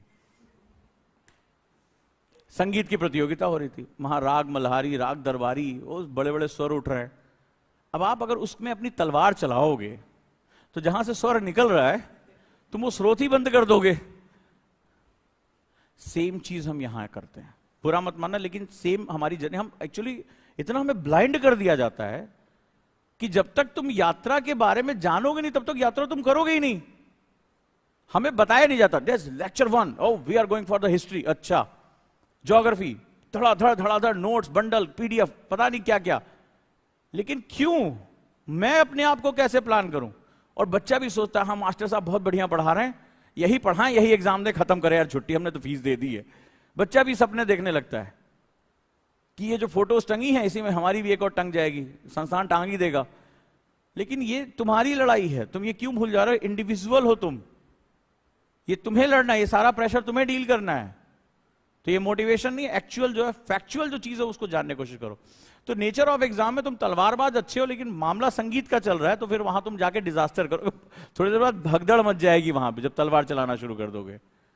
तो एक्चुअली में हम यही करते हैं, क्योंकि हम ये अलग अलग बैकग्राउंड से आए हैं। मान लीजिए आप में से कोई ऐसे बैकग्राउंड से है जिसको बताया गया कि BCD कॉपी भर दिया, कुछ भी लिख के भर दिया, क्वेश्चन ही 4 बार लिख दिए तो पास हो जाओगे। किसने किसने कहानी सुनी है? मास्टर साहब के यहां झोला लेके सब्जी लेके जाओगे, या कुंजी आती है, की मिलती है, हर यूनिवर्सिटी के पीछे छोटी छोटी किताब की दुकानें होती हैं, वहां पे खूब बिकती है, जिसमें बेचने वाला कहता है लाल किताब गारंटी, पास होने गारंटी। या आजकल तो और ऑर्गेनाइज हो गया, पर्ची वर्ची भी अब आजकल इंस्टीट्यूशनल वे में बनने लगी है, होता है। अब आप ऐसे किसी कल्चर से निकल कर आ रहे हो, सब लोग नहीं है लेकिन ऐसे कल्चर से निकल कर आ रहे हो, और अचानक से आपने कहा अरे मुझे IAS बनना है, चले आए, घुस है, क्या करना होगा, किसी ने बताया फलनवा कोचिंग में चले जाओ, हो जाएगा अपना, तो चले आए। लेकिन आप नहीं जानते कि इस एग्जाम में आपका नेचर क्या है। आप इस इंडिविजुअल लड़ाई में अकेले हो। बस जिसको ये राज समझ में आ गया कि मैं इस लड़ाई के योग्य हूं या नहीं हूं, पहले तो हमें यह पता करना होगा। और अगर मैं योग्य नहीं हूं तो मुझे अपनी योग्यता यानी एलिजिबिलिटी कैसे बढ़ानी है, अपनी एबिलिटी कैसे बढ़ानी है। अगर मुझे ये इस पे काम कर लिया तो सिलेक्शन बहुत आसान है, क्योंकि एक्चुअली में तुम्हें ऐसा लग रहा है कि 13 लाख लोगों से कंपटीशन है, लेकिन अगर तुम मेरी अभी तक की क्लास सुन चुके होगे तुम्हें पता चल गया होगा कि 80% लोग इस एग्जाम के बारे में जानते ही नहीं है। वो एक अलग ही खुमारी में है, एक अलग वो सपना देख रहे हैं कि वो IAS बनना चाहते हैं। और सिर्फ 20% लोग ऐसे हैं जिन्हें इस प्रोसेस के बारे में शायद पता है, और 10% लोग ही उस पर काम कर पा रहे हैं। और लिटरली अगर तुम देखोगे 5 से 7% लोग हैं जो इस प्रोसेस को फॉलो करते हैं। तो तुम्हारा कंपटीशन इतने लोगों से नहीं है, तुम्हारा कंपटीशन एक्चुअली में जो लड़ाई है वो केवल 5 से 7% लोगों की है। अगर तुम एक प्रक्रिया को फॉलो करते हो तो कंपटीशन है ही नहीं है इसमें, लेकिन वो स्टेप्स तुम्हें फॉलो करने पड़ेंगे। और इस दौरान तुम्हारी जो कमियां हैं वो तुम्हें अपने मेंटर्स को बताना पड़ेगा। इसीलिए हमने टीचर्स प्लस मेंटर्स का कॉन्सेप्ट रखा, क्योंकि टीचर ने अपनी बात कह दी, टीचर कम्युनिकेशन करता है, स्टूडेंट टीचर से कम्युनिकेशन नहीं कर पाता। हमने कम्युनिकेशन को बाय डायरेक्शनल रखा। तो हमने एक डायरी दी है, सबके पास आ गई है। ये डायरी अगर नहीं मिली मुझे तो तुम्हारे लिए डिजास्टर होगा। इसके बिना तुम यहां घुस नहीं सकते, क्योंकि ये सबसे बड़ा मेरा कम्युनिकेशन मॉड्यूल है। तुम्हारी सुबह आंख खुलने के बाद तुम सबसे पहले मेरे मॉड्यूल में हो, और मेंटर्स के साथ आपको बात करनी है। ये डायरी डेली चेक होती है, इसकी रिपोर्ट मेरे पास बन के आती है, फिर मैं उसको बुलाता हूं बात करने के लिए। क्योंकि आप यहां पहला माइंडसेट गुरुकुल में तय कर लीजिए कि आप यहां अपना दिमाग खोलने के लिए आए हैं, आप यहां खुद को बदलने के लिए आए हैं। Success is equal to selective habits. Selective habits, selective मतलब जिसको हम कॉन्शियसली चुनते हैं। और जब हम किसी चीज को कॉन्शियसली चुनते हैं तो हम उसके साथ क्यों, कैसे, कहां, कब की बात करते हैं। जब आप कॉन्शियसली जूता खरीदने जाते हैं तो उससे पहले कई सवाल पूछते हैं, यही जूता क्यों। मान लो आपने एड़ी वाला जूता बढ़िया सा ले लिया और आपको खेलना फुटबॉल है, जूता आपको चाहिए था क्रिकेट और फुटबॉल के लिए, और जूता आपने ले लिया हील वाला, तो पूरा ग्राउंड कहेगा टिकटॉक टिकटॉक चलते, तो पूरी आपकी हालत खराब हो जाएगी वहां पे। या किसी ने हील की सैंडल खरीद ली और रनिंग करनी उसको, पूरा वो रनवे खोद डालेगी उसके अंदर, तो क्या होगा, डिजास्टर होगा ना, गलत चुनाव होने की। तो आप क्या करते हैं, जब आप जूता खरीदने जाते हैं तो आप सारी चीजों को देखते हैं ना। तो सेम यहां पर भी है कि जब आप सेलेक्टिव होते हैं तो आप उसके सारी चीजों को चेक करते हैं। यानी सेंटर आप हैं, आपकी चॉइस है, तो आप किसी और ने टॉप किया, किसी ने क्या किया, आपको इससे कोई मतलब नहीं होना चाहिए। तो आप कौन है, सेंट्रल यूनिट आप हैं। आप यहां आए हैं गुरुकुल में अपनी सारी कमियों को हमें बताने के लिए, सेलेक्टिव हैबिट्स के साथ जोड़ने के लिए। आगे बढ़ते हैं। तो आपका कंपटीशन अगर सही तरीके से चले तो आपका कंपटीशन कोई बहुत ज्यादा नहीं है। अब नेचर ऑफ एग्जाम क्या चीज हमसे कह रहा है, आपने तो सुना होगा कि इस एग्जाम में 3 स्टेप होते हैं। चलो देख लेते हैं कौन कौन सा। प्री, मेंस, इंटरव्यू, यही किसने किसने सुना है। चलो बताओ प्री क्या होता है, सबसे पीछे प्री क्या होता है।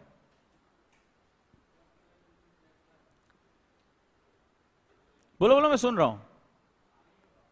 हाँ हाँ बोलो, खड़े होके बात करो आराम से, या बैठ जाओ, कोई बात नहीं अगर बोल पाओ तो। प्रीलिम्स क्या होता है?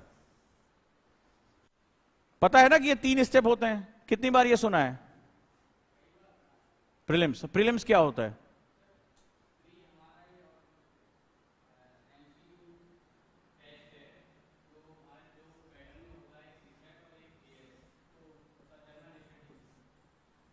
हाँ,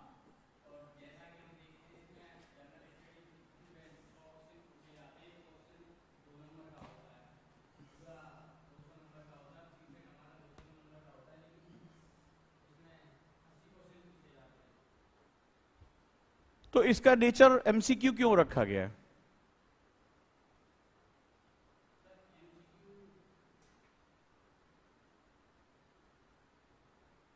आप लोग लिखो, मैं अपनी हर बात को प्रूव करता हूं। इसका नेचर एमसीक्यू क्यों रखा गया है? एमसीक्यू क्या होता है?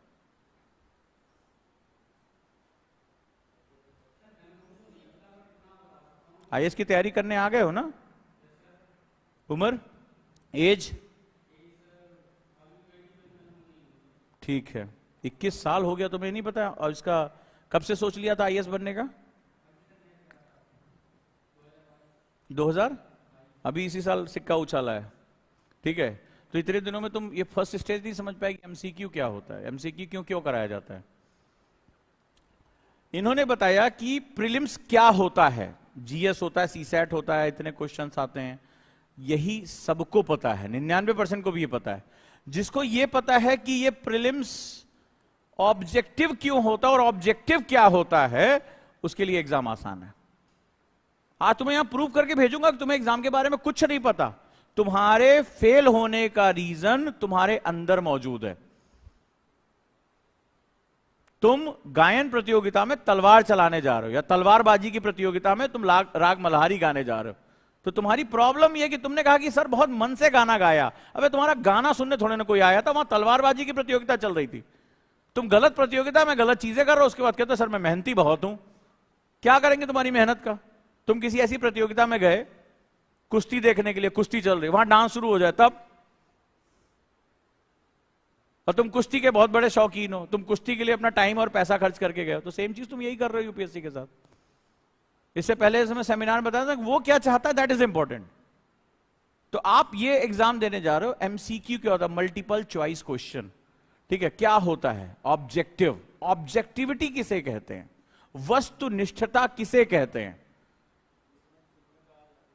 निष्ठ यानी यही है, इसी में, इति, ये निष्ठ है, कहते हैं निष्ठावान, यानी इसके साथ ये जुड़ा हुआ है।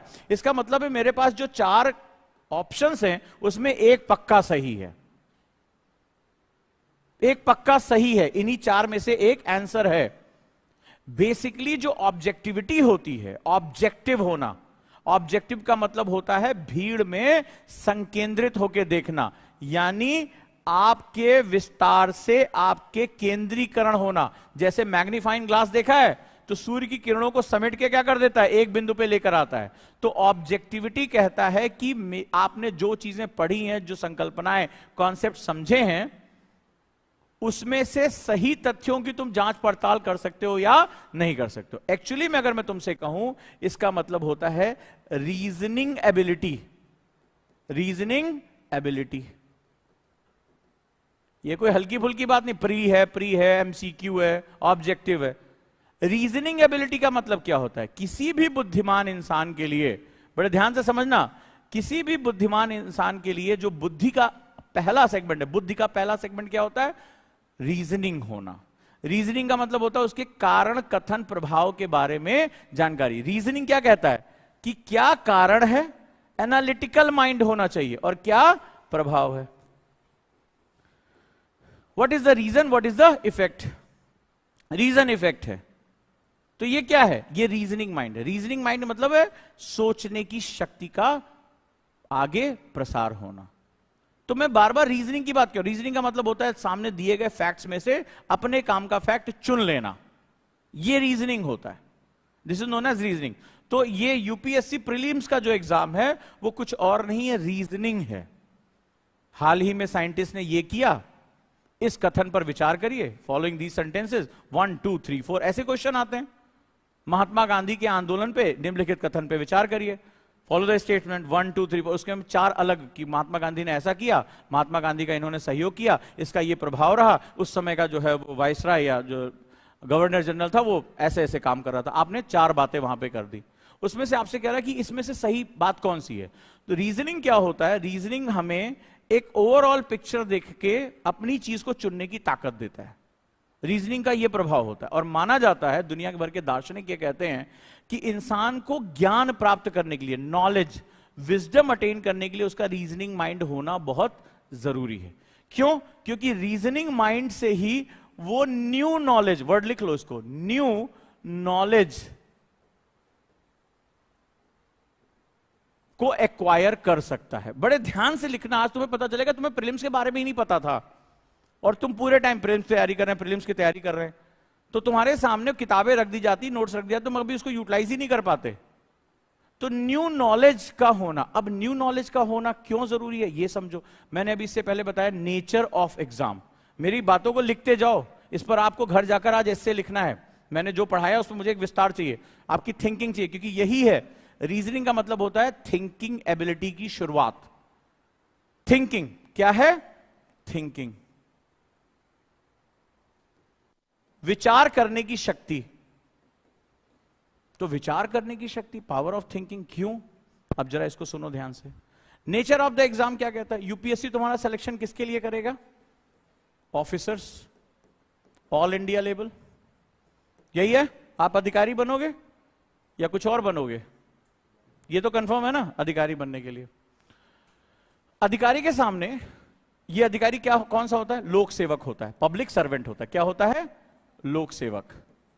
यानी जनता के सामने जो भी समस्याएं आ रही हैं, और इधर कौन है? सरकार है, ये गवर्नमेंट है। मान लो इसका नाम मैंने रख दिया गवर्नमेंट। गवर्नमेंट जो कि संविधान से बंधी हुई है, डीपीएसपी से, वो कहती है कि भाई भारत को लोक कल्याणकारी राज्य होना चाहिए। कैसा होना चाहिए? वेलफेयर स्टेट होना चाहिए। यानी वेलफेयर मतलब गरीबी हटाने के लिए सरकार को पैसा दे, सड़क बनाने के लिए दे, बिजली दे, स्वास्थ्य के लिए दे, ज्ञान विज्ञान को आगे बढ़ाए, हम और ज्यादा स्पेस क्राफ्ट अपने भेज सकें। तो इसके बारे में जो है वो बात होती है। ये कौन करता है? गवर्नमेंट डिसाइड करती है। हर साल इसके लिए वो क्या बनाती है? बजट बनाती है, एक मकसद को लेकर। चलो गरीबी निवारण करेंगे, इस बार हम सभी बच्चों का टीकाकरण करेंगे, पोलियो वैक्सीन देंगे, XYZ सारी बातों को लेकर। लेकिन इस बजट को इंप्लीमेंट करने का काम कौन करता है? लोक सेवक। अब ये जो होता है ये लोक सेवक है। मैंने आपको रख दिया कि आप लोक सेवक हैं थोड़ी देर के लिए। ये लिंक होता है किसके बीच में? गवर्नमेंट। आप किसके बीच में लिंक होंगे? गवर्नमेंट, जो कि एक इच्छा रखती है कि देश से गरीबी खत्म हो, सभी बच्चों को एजुकेशन मिले, लड़कियों के लिए टॉयलेट्स बने, जो है ड्रॉप आउट रेशियो कम हो, बाल विवाह कम हो। हर अपनी गवर्नमेंट का सबका एक टास्क होता है। पर्यावरण सुरक्षित रहे, जो है सफाई बढ़े, ओपन डिफिकेशन, खुले में शौच की व्यवस्था खत्म हो। और आप लिंक होते हैं किसके बीच में? जनता के बीच में। ये पब्लिक है। ये जो अभी मैं सिलेबस डिस्कशन करूंगा, तो ये जो, इसको हम लोग सोसाइटी बोलते हैं। क्या बोलते हैं? सोसाइटी। अब ये बड़ी हेटेरोडॉक्स होती है, बहुत ही अलग है। कोई धर्म से जुड़ा हुआ है, कोई जाति से जुड़ा हुआ है, कोई विचारधारा से, कोई जेंडर से, कोई भाषा से, कोई क्षेत्र से, कोई स्टेटस से, कोई वर्ग से ये जुड़े हुए हैं। अलग अलग तरह के लोग एक जगह रह रहे हैं। आपने कहा कि स्वच्छता बढ़ानी है और चाचा कह रहे नहीं है, जब तक हम खेत की तरफ निकलेंगे नहीं तब तक हमारा काम होगा नहीं। तो ये बड़ा ही एक दिक्कत वाली बात यहां हो जाती है। अब आपको समझाना है और आपको कन्विंस करना है। अब जरा ध्यान से देखो कि सरकार ये कह रही है कि आपको ये चीज करने, आपको ये लक्ष्य प्राप्त करके हमें देना है। गांव में हमें सड़क चाहिए, या अभी आपने देखा कि 100% कह रही गवर्नमेंट की इंस्टीट्यूशनल डिलीवरी कराओ, सभी जो गर्भवती महिलाएं उनको पोषण दो और उनकी इंस्टीट्यूशनल डिलीवरी कराओ। अब पता चला गांव में ही 50 तरह की दिक्कत है। वो बोले नहीं, हमारे, मान लो किसी की सास बोली, कह रहे नहीं हमारी बहू अस्पताल नहीं जाएगी, हमारे यहाँ इनके पापा, उनके पापा, इनके पापा जो है वो फलाने फलाने ऐसे पैदा हुए। दुनिया भर की बातें हो जाती हैं। अब आपको अपना प्रोग्राम गवर्नमेंट कह रही कराओ, ये कह रहे नहीं कराओ। अब आपको सामने क्या दिक्कत आती है? एक सिचुएशन आ जाती है और इस सिचुएशन में आप अपने दिमाग का प्रयोग करते हैं, क्योंकि इस सिचुएशन से निपटने के लिए आपके पास कोई भी मैनुअल नहीं है, कोई मैनुअल नहीं कि पढ़ के बटन दबा दिया और हो गया। आपको क्या करना पड़ेगा, रीजनिंग करनी पड़ेगी। रीजनिंग, जो वर्ड निकल कर आया है रीजन से, रीजन का मतलब होता है कारण, क्योंकि हर कारण एक प्रभाव पैदा करता है। Every reason create an effect. बड़े ध्यान से इसको लाइन को लिखो, बड़ा खास लाइन है। यही यूपीएससी, यूपीएससी सिर्फ 2 वर्ड में है, रीजन इफेक्ट। अगर तुमने मेरे साथ सीख लिया, एनालिटिकल माइंड तुमने सीख लिया, तो तुम्हें कोई दुनिया की ताकत रोक ही नहीं पाएगी। हम प्रॉब्लम में इसलिए क्योंकि हम रीजन इफेक्ट को समझते ही नहीं है। कारण और प्रभाव, कोई भी चीज हो रही उसका कारण है, चाहे वो सफलता हो चाहे असफलता हो, जीत हो हार हो, कुछ भी हो, और उसका प्रभाव। चंद्रयान 2 छोड़ा गया और वो क्या हुआ, अपनी ऑर्बिट में सक्सेसफुली वो जो है वो नहीं लैंड हो पाया, तो प्रभाव क्या पड़ा, पूरी दुनिया ने, भारत पाकिस्तान जैसे लोग भारत के बारे में बोलने लगे। चंद्रयान 3 सक्सेसफुल हो गया, जो हमें गरीबों का देश फलाना कहते थे, आज वो हमें एलीट क्लब में कह रहे हैं कि दुनिया का पहला देश जो साउथ पोल पे पहुंच गया। तो कारण और प्रभाव, ये क्या होता है, अगर हम कहें प्रभाव, भारत की शक्ति बढ़ गई, भारत स्पेस पावर बन गया, तो उसका कारण होगा। तो कारण और प्रभाव दोनों एक दूसरे के साथ चलते हैं, बड़े ध्यान से समझना। कारण और प्रभाव, इस संसार में जो कुछ भी लॉजिकल है वो क्या है, कारण और प्रभाव की वजह से है। अगर देश गरीब है तो उसके कारण है, तो गरीबी क्या है, प्रभाव है, तो गरीबी का कारण। जिस दिन तुमने ये 2 वर्ड को सही से तुमने समझ लिया, कॉज एंड इफेक्ट, उस दिन तुम्हें यूपीएससी समझ में आना शुरू हो जाएगा। कॉज एंड इफेक्ट रीजनिंग का फंडामेंटल होता है। आप क्या सोचोगे, भाई ये जो चचा हैं, ये ओपन डिफिकेशन, सरकार कह रही है कि हमें तुम्हारे जिले में 0 खुले में शौच नहीं चाहिए, और चचा जो है वो तमाम तरह के तर्क दे रहे हैं, देखो शास्त्रों में ये लिखा है, ढकाना में ऐसा हुआ है, फलाना चीजें ऐसी हुई हैं, तो आप इसके बारे में बहुत सी बातें करते हो। अब सवाल ये है कि चचा को समझाएं कैसे, तो आपको कारण प्रभाव लाना। आप चाचा को लाठी भी नहीं मार सकते, क्योंकि आप लोक सेवक हैं, मालिक नहीं है, आप लोक सेवक हैं, ठीक है। तो आपको क्या करना पड़ेगा, अब आपको गवर्नमेंट के टास्क पूरे करने के लिए आपको क्या करना पड़ेगा, नई लॉजिक को डेवलप करना, समझाना पड़ेगा, पीयर ग्रुप बनाने पड़ेंगे, आपको उनको बताना पड़ेगा कि इससे कितनी बीमारियां होती हैं, वो अपने तर्क देंगे, आपको अपने तर्क देने होंगे। यानी ऑफिसर बनने का पहला गुण क्या होना चाहिए, you must have the reasoning mind. बड़े ध्यान से लिख लो इसको, ऑफिसर बनने के लिए पहला गुण होना चाहिए, you must have reasoning mind. यानी वहीं से आपको सॉल्यूशन निकालना है, वहीं से आपको सॉल्यूशन निकालना है। यस, हेलो,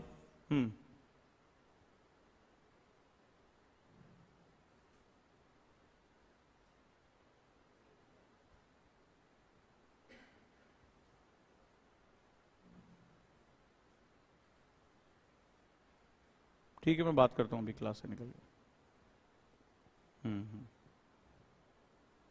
ठीक है,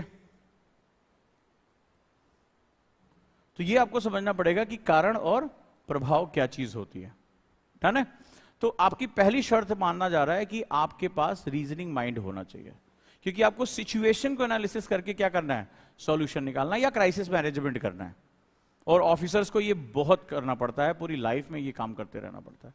क्राइसिस, दंगे हो गए तो हमेशा बल प्रयोग नहीं होता है, वो लोग क्या करते हैं, जाते हैं वहां के जो बुजुर्ग आदमी पहले उनको पकड़ते हैं कि चाचा आप चल के समझाओ, आपकी बात सुनी जाती है।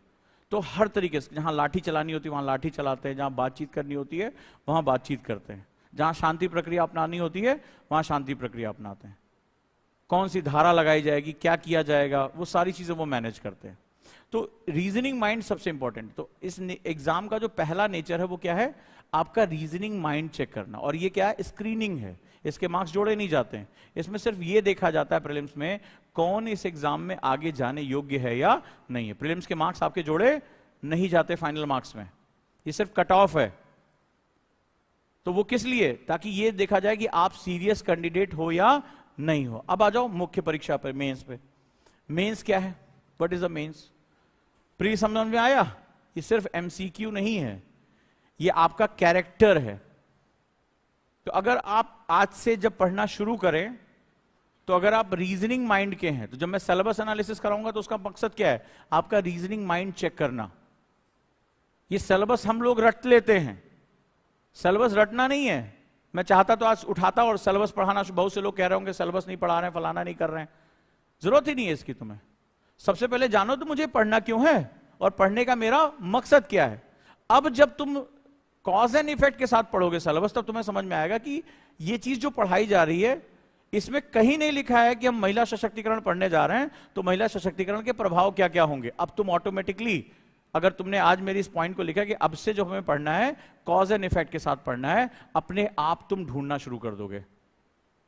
और अभी तुम चाहो तो प्रैक्टिस कर सकते हो घर जाके। अगर एक महिला सशक्त हो जाती है, एक महिला सशक्त हो जाती है, तो महिला के सशक्त होने के क्या क्या कारण होंगे, और एक महिला अगर सशक्त हो जाती है तो क्या क्या प्रभाव होंगे। लिख सकते हो आज तुम लोग, घर जाके होमवर्क दे रहा हूं, क्वेश्चन है, बड़ा इंपॉर्टेंट क्वेश्चन है। देखिए तुम्हारा थिंकिंग, तुम्हें समझ में आएगा यूपीएससी है क्या बेसिकली।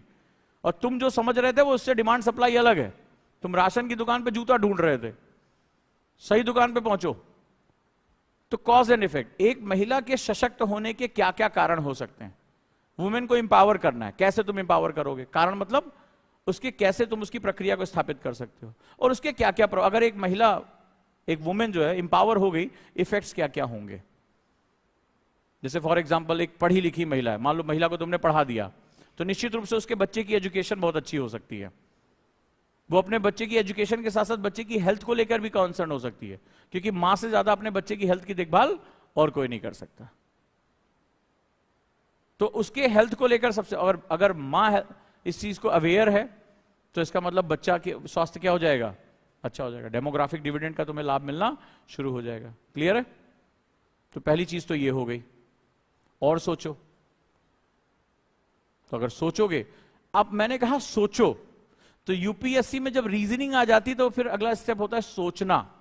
आप थिंक करना, और जिस दिन तुमने थिंक करना शुरू कर दिया, एग्जाम तुम्हारा है। क्यों, इससे सबसे बड़ा लाभ क्या होगा, तुम्हारा सिलेबस तुम्हें आसपास दिखने लगेगा। जब कोई महिला तुम्हें दिखाई पड़ेगी, बोझा ढो रही है, घर के काम कर रही है, तो अब तुम्हारे लिए वो सिलेबस का पार्ट होगी। चलो इसका बिहेवियर एनालिसिस करते हैं, इसकी पर कैपिटा इनकम कितनी है, ये अपना परिवार कैसे चला रही होगी, इसके जीडीपी में कैलकुलेशन कर रहे हैं कि नहीं कर रहे हैं, इसके इन्हांसमेंट के लिए क्या किया जा सकता है, ये स्किल वर्क कर रही है, अनस्किल वर्क कर रही है। देखो कितने क्वेश्चन निकलते चले जा रहे हैं। तो अनस्किल वर्कर से इसको स्किल में कैसे लेके जा सकते हैं। मान लो स्किल हो गई, कोई काम करना चाहती है, किसी काम को करने के लिए हमें क्या चाहिए होता है, इनिशियल इन्वेस्टमेंट चाहिए होता है। इसको इन्वेस्टमेंट देने की सुविधा है या नहीं है। अब वो तार जोड़ने शुरू हो जाएंगे, और जिस दिन तुमने तार जोड़ लिया, उसमें पढ़ाई में एक नया मेथड आ जाएगा, इंटर डिसिप्लिनरी अप्रोच। सुना होगा तुमने, अंतर विषयक ज्ञान यूपीएससी की सबसे बड़ी ताकत होती है। हो जाएगा तुम्हारे लिए अंतर विषयक ज्ञान।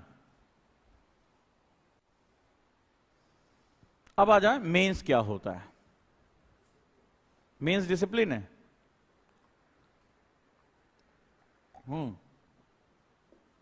एक पार्ट तो अच्छा है तुम्हारा।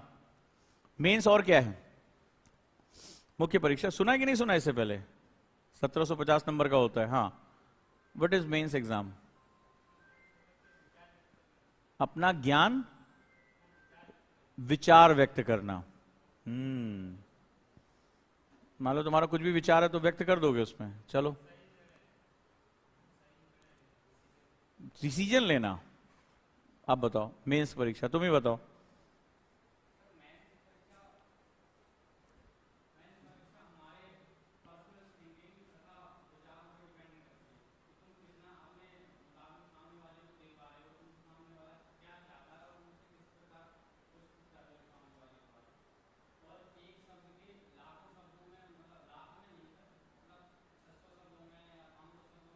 — 150।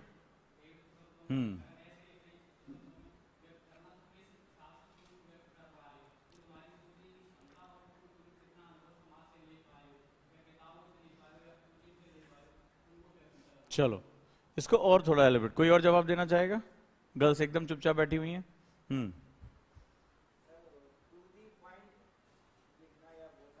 टू दी पॉइंट लिखना या बोलना।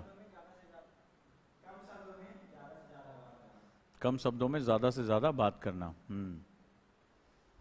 और कोई, तुम लोगों को तो मेंस के बारे में पता होगा। मेंस एग्जाम सबसे टफेस्ट और सबसे इंपॉर्टेंट फेज माना जाता है, क्योंकि इसी के मार्क्स से आपके करियर तय होता है। अगर मैं तुमसे कहूं तो मेंस कुछ और नहीं, व्यक्तित्व है। पर्सनैलिटी तुम्हारी क्या है। ये जो तुम इस पूरी प्रक्रिया में गेन करते हो वो मेंस है। जो यूपीएससी की प्रिपरेशन में जो तुम गेन करते हो वही मेंस है। मैं एग्जांपल लेता हूं। एक स्टूडेंट है जो बाय नेचर बहुत बिखरा हुआ है, अपने थॉट्स में, अपनी राइटिंग्स में, अपने बिहेवियर में, अपने डिसिप्लिन में बहुत स्कैटर्ड है। कभी इकोनॉमिक्स उठा लेगा, कभी पॉलिटी उठा लेगा, कभी खूब बोलना शुरू कर देगा, कभी राइटिंग नहीं करेगा, किसी डिसिप्लिन को वो फॉलो नहीं करता है। एक स्टूडेंट है जो डिसिप्लिन को फॉलो करता है बड़े ध्यान से, उसकी राइटिंग का, उसके बोलने का, उसका बात करने का। कुछ लोगों को तुमने बोलते हुए सुना होगा, जब वो बोलना शुरू कर देते हैं तो बोलते ही रहते हैं, तो बिखर जाते हैं, ठीक है। तो उनका एक अलग ही माइंडसेट होता है। होता क्या है कि जब आप मेंस में जाते हो तो मेंस में भी आपने कहा अपने विचारों को प्रस्तुत करना, नहीं, यही तो तुम नहीं जानते। तुम्हें अपने विचार नहीं प्रस्तुत करना है, एग्जामिनर के पूछे गए प्रश्न के फ्रेमवर्क के अंदर अगर वो तुमसे तुम्हारा विचार मांग रहा है तो होश में रहते वो अपने विचार प्रस्तुत करना। अगर वो नहीं मांग रहा है तो तुम्हें देने की आवश्यकता नहीं है। इसीलिए एक्सप्लेनेशन यानी व्याख्या वाले प्रश्नों में आप अपना विचार नहीं रख सकते। ये डिसिप्लिन है, यानी इसको बोलते हैं फूक फूक के कदम रखना। तो मेंस कुछ और नहीं है, डिसिप्लिन, और उसके साथ साथ डिसिप्लिन किस बात का? डिसिप्लिन शब्द का, डिसिप्लिन समय का, डिसिप्लिन विचार का, डिसिप्लिन अपनी बात को रखने का, डिसिप्लिन अपने आप को किनारे रख के सामने वाले की डिमांड को समझने। कई बार ऐसा होता है, कुछ ऐसे टॉपिक आ गए, फेमिनिज्म का टॉपिक आ गया, गरीबी का टॉपिक आ गया, वो हमारे दिल के बड़ा करीब है, हम बिखर जाते हैं। आपको डिसिप्लिन मतलब होता है सेल्फ कंट्रोल। यहां पर डिसिप्लिन के साथ एक और वर्ड आएगा, सेल्फ कंट्रोल। मान लो तुम्हारी कोई एक बहुत इंपॉर्टेंट चीज है, तुमसे मान लो चंद्रयान 3 पे तुम्हारा मन आह्लादित है, एकदम देशभक्ति से भरे हुए हो, और वो तुमसे इसके हानियों के बारे में पूछ रहा है, इसे नुकसान क्या होगा। और तुमने तो पूरा एकदम खून उबाल उबाल के भारत माता की जय बोलते हुए, बहुत अच्छी बात है, तुमने सब कुछ पढ़ा हमारे वैज्ञानिकों के बारे में, और उसने पूछा कि भारत के इस अभियान का क्या निगेटिव पॉइंट होगा। अब तुम तो इसके लिए तैयार नहीं थे और तुम्हारे मन में कूद भी रहा है। मान लो तुमने कहा ज्यादा इसके नेगेटिव पॉइंट नहीं है, फायदे बहुत हैं। अब आपने अपना बिखरना शुरू कर दिया। अब आप बता, वो तुमसे क्वेश्चन कह रहा है कि इसके नेगेटिव पॉइंट्स हैं। क्यों नहीं नेगेटिव पॉइंट्स हैं? मान लो जैसे तुम सोचना शुरू करो कि कुछ समय बाद जब ये यान खराब हो जाएगा तो स्पेस कचरा, स्पेस जो वेस्ट है वो बढ़ जाएगा हमारा। होगा कि नहीं होगा? क्योंकि हमने यान तो छोड़ दिया, लेकिन उस कचरे को समेटने का हमारे पास कोई विज्ञान मौजूद नहीं है। तो ये कचरा क्या होगा? आने वाले दूसरे यान से टकरा सकता है, उनको नुकसान पहुंचा सकता है, बहुत कुछ ऐसा हो सकता है। हम इसके बारे में बात नहीं, स्पेस वेस्ट के बारे में बात नहीं कर रहे हैं। राइट और रॉन्ग? क्योंकि हमने पढ़ते समय उसको सोचा ही नहीं। और जब हम प्रभाव वर्ड यूज करते हैं तो प्रभाव पॉजिटिव और नेगेटिव दोनों होते हैं। जो स्टूडेंट न्यूट्रल होकर इसके दोनों प्रभावों को समझ सकता है, जो किसी चीज से अट्रैक्ट नहीं हो रहा है, और वो कौन नहीं होगा? जो डिसिप्लिन्ड है। जो डिसिप्लिन्ड है, जो रीजन, और फर्स्ट स्टेप में क्या सीखा हमने? रीजन, कारण और प्रभाव सीखा, वो हमारी आदत का हिस्सा बना। सेकंड में कहता है कि इस आदत को डिसिप्लिन कर दो। अगर एग्जामिनर तुमने कहा कि मेरे अपने विचारों को रखना, नहीं, वो जो तुमसे विचार रखने के लिए कह रहा है, तुम बाध्य हो कि तुम्हें उसी तरीके से रखना है। और रखते समय तुम्हारा ज्ञान नहीं चेक किया जा रहा है, तुम कितना अथाह डूब गए हो। अगर वो तुमसे कह रहा है 150 वर्ड में रखना है तो तुम्हें 150 वर्ड में ही रखना है। तुमसे कह रहा है 7 मिनट में एक आंसर लिखना है, तुम्हें 7 मिनट में ही एक आंसर लिखना है। तुमसे कह रहा है तुम्हारे मन मर्जी की दिल तुम्हारा बल्ले बल्ले कर रहा है, लेकिन तुम्हें उसका निगेटिव पॉइंट, नकारात्मक पक्ष लिखना है, तो तुम्हें उसका नकारात्मक पक्ष लिखना पड़ेगा। और ये वही कर सकता है जो डे 1 से डिसिप्लिन्ड है, जो अपने आचार व्यवहार में अपने माइंड को कंट्रोल करके चल सकता है, अपने इमोशंस को कंट्रोल करके रख सकता है, वही सक्सेसफुल हो सकता है। मैंने कितनी कॉपियां देखी हैं, बड़े बड़े विद्वानों की, बहुत बड़ी बड़ी बातें करते हैं, 4 उनसे लिखवा दो, आंसर लिखा नहीं जाता। कई ऐसे बच्चों को देखा है, मतलब लिखना शुरू किया, अरे वो इतना भावनात्मक होके लिख देते हैं किसी चीज पे, कोई वीरता, राष्ट्रभक्ति की बात आ जाती है, पता चला कि आधे से ज्यादा में उनका खाली इंट्रोडक्शन ही नहीं हो पाया। और जगह आपको पता है फिक्स होती है, आपको लिखने के लिए फिक्स जगह मिलती है, उसी में क्वेश्चन छपे होते, इतनी में ही आपको लिखना है, और आप बह गए मामला साफ हो गया, आपने अपना आंसर ही कंक्लूड नहीं किया। तो ये क्या होगा, ये सारे वो स्टूडेंट होते हैं जिन्होंने अपनी लाइफ में डिसिप्लिन का फायदा नहीं उठाया। उनको लगा था कि बी कॉपी सी कॉपी भर देंगे तो पास हो जाएंगे। तो यहां हर शब्द, हर पॉइंट, हर क्वेश्चन, यानी जब क्वेश्चन पढ़ रहे हो तो सिर्फ आप उस क्वेश्चन पे फोकस करो। कई बच्चों को कुछ अपना एक दो अच्छा पॉइंट मिल गया, उसी में बहक गए, चलो यार अब लिख डालते हैं। शुरुआत के 4-5 क्वेश्चन आपने याद किया होगा कि बहुत मन से धीरे धीरे सुंदर सुंदर अंडरलाइन करते हुए लिखते हैं, बाद में हम सिग्नेचर वाली मुद्रा में आ जाते हैं। तो वो कहता है यहां काम नहीं चलेगा, आपको पहला क्वेश्चन भी उसी डिसिप्लिन के साथ करना है जो लास्ट क्वेश्चन को करना है। तो यूपीएससी में जो व्यक्तित्व है, आप एक्चुअली में तुमने क्या हासिल किया एक साल कोचिंग में, वो तुम्हें मेंस में दिखाई पड़ता है। इसीलिए मैं बार बार कहता हूं आईएएस व्यक्ति नहीं, व्यक्तित्व का इम्तिहान है। बार बार इसीलिए मैं कहता हूं, ये कोई कोर्ट नहीं है, क्योंकि इस व्यक्तित्व प्रक्रिया में आप मान लो जैसे आपको मैंने एक डायरी दी है जिसमें आपको मॉर्निंग रिचुअल फॉलो करने हैं। अब आप नहीं कर रहे हो, आप कैजुअल हो, आप आज नहीं तो कल फंसोगे, अपनी कैजुअलनेस उस आंसर राइटिंग में दिखा दोगे। आपको यहां प्रैक्टिस करने के लिए कहा जा रहा है, आप प्रैक्टिस नहीं कर रहे हो, वो सारी चीजें वो वहां जाकर इकट्ठा हो जाएंगी और वो तुम्हें फिर रिप्लाई कर देगा। सो मेंस कुछ और नहीं है, आपका उस प्रेजेंस में रहना और डिसिप्लिन होकर रहना है। और मेंस परीक्षा इसीलिए बहुत कठिन मानी जाती है क्योंकि ये जो कुछ भी आपने थ्रू आउट लाइफ सीखा है ना, वो सब कुछ मांगती है ये। बहुत से बच्चे क्वेश्चन को एनालाइज ही नहीं कर पाते कि वो क्या डिमांड कर रहा है, वो ये लिखते हैं जो हम चाहते हैं। कई बच्चे शब्दों को नहीं समझ पाते कि कितने वर्ड्स में, वो किसी को खूब फैल के लिखने लगे, किसी को शॉर्ट कर दिया, किसी में पॉइंट्स बढ़ा दिए। वो कहता है थ्रू आउट डिसिप्लिन चाहिए। और अगर ये डिसिप्लिन मेंटेन है, और सब्जेक्ट में, हिस्ट्री में भी वही डिसिप्लिन चाहिए। एक पेपर में 3-3 तरह के सब्जेक्ट होते हैं। इंडियन सोसाइटी लिखते समय भी हमें वही डिसिप्लिन चाहिए, ज्योग्राफी करते समय भी हमें वही डिसिप्लिन चाहिए। अगर हमने ये डिसिप्लिन मेंटेन कर लिया तो हमारे लिए चीजें बहुत आसान हो जाएंगी, बहुत आसान हो जाएंगी। तो आप जो गुरुकुल में करोगे, जो आपको करिकुलम दिया जाएगा, जो करिकुलम हम आपको फॉलो कराएंगे, वो आपके मेंस का रिप्लिकेशन है और कुछ नहीं। तो जो प्रैक्टिस आप यहां करोगे, आपका जैसे मन नहीं, अरे छोड़ यार हम तो पढ़ लेते हैं बाद में लिखेंगे। अगर हम आपसे कह रहे हैं लिखना है तो आपको लिखना है, गलत लिखो, कम लिखो, लेकिन लिखना है तुम्हें। तो गुरुकुल के सभी बच्चों से मुझे संकल्प चाहिए होता है। 30 तारीख के बाद और रक्षाबंधन के बाद और मुझे संकल्प चाहिए होगा। संकल्प का मतलब ही होता है अपने गुरु को समर्पित कर देना। तो गुरुकुल का नियम है, आपको मेरे साथ संकल्प लेना होगा कि आप जैसा कहते जाएंगे हम वो करेंगे। आपको इसमें अपना दिमाग नहीं लगाना है। मैंने कहा आपको इस समय करना है, आपने कहा मैं रात में देर तक पढ़ता हूं, मैंने कहा मुझे सुबह एक्सरसाइज चाहिए, तो आपको करना है वो। एनी हाउ, आपको लाइब्रेरी में बैठना है तो आपको लाइब्रेरी में बैठना है, आपको इतना आंसर करना है तो आपको इतना आंसर करना है। आपके हाथ में सिर्फ एक चीज है और वो है कि आप अपने सोने का समय, गॉसिप करने का समय कम कर सकते हो। बस जो हमें डिमांड है वो आपको करना पड़ेगा। गुरुकुल का नियम है, आपको मेरे साथ संकल्प करना पड़ेगा कि गुरुवर अब हम अपने आप को सौंप रहे हैं आपको। वहां आप अपना विवेक नहीं लगाएंगे, चल छोड़ यार डायरी में क्या रखा है, ये तो हम छोटे छोटे थे तब भरा जाता था। आपको भरना पड़ेगा। आपसे मैंने कहा कि उसमें ग्लास बने हुए हैं, उतने ग्लास पानी पीना है तो आपको पीना पड़ेगा। मैं अभी हॉस्टल आके चेक करूंगा ग्लास भी कितने ml, 200 ml से कम नहीं होना चाहिए, क्योंकि उसका लॉजिक है, ये साइंस के साथ बना हुआ है।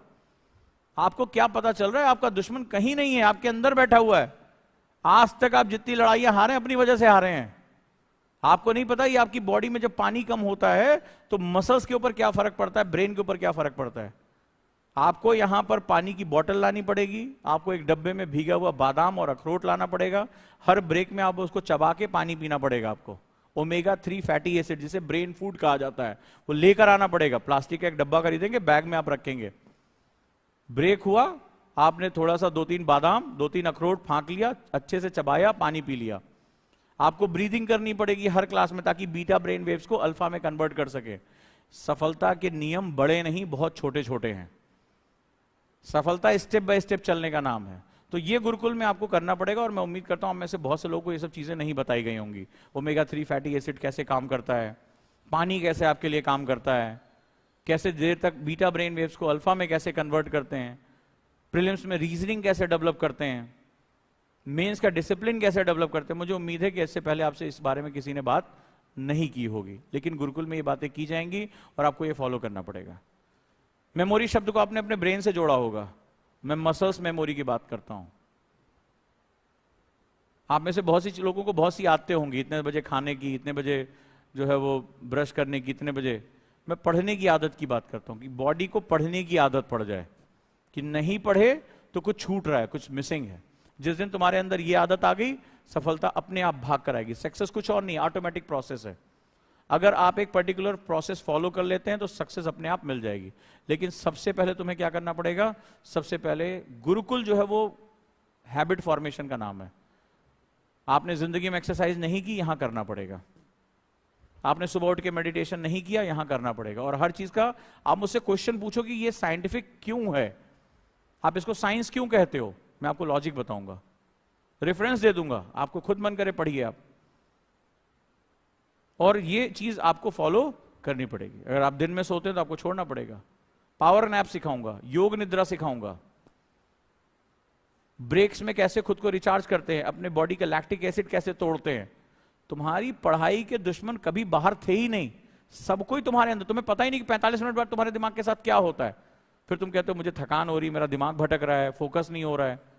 कभी जानने की कोशिश की क्यों? क्योंकि तुम्हारी लाइफ में कारण और प्रभाव कभी रहा ही नहीं। अगर वो फटीगनेस है तो उसका कारण मौजूद है, उस कारण को तुम हटा दो, तुम्हारे इफेक्ट्स बदल जाएंगे। तो तुम यहां जो करने आए हो गुरुकुल में, उसके लिए मुझे तुमसे समर्पण चाहिए। 100% रेडी हो?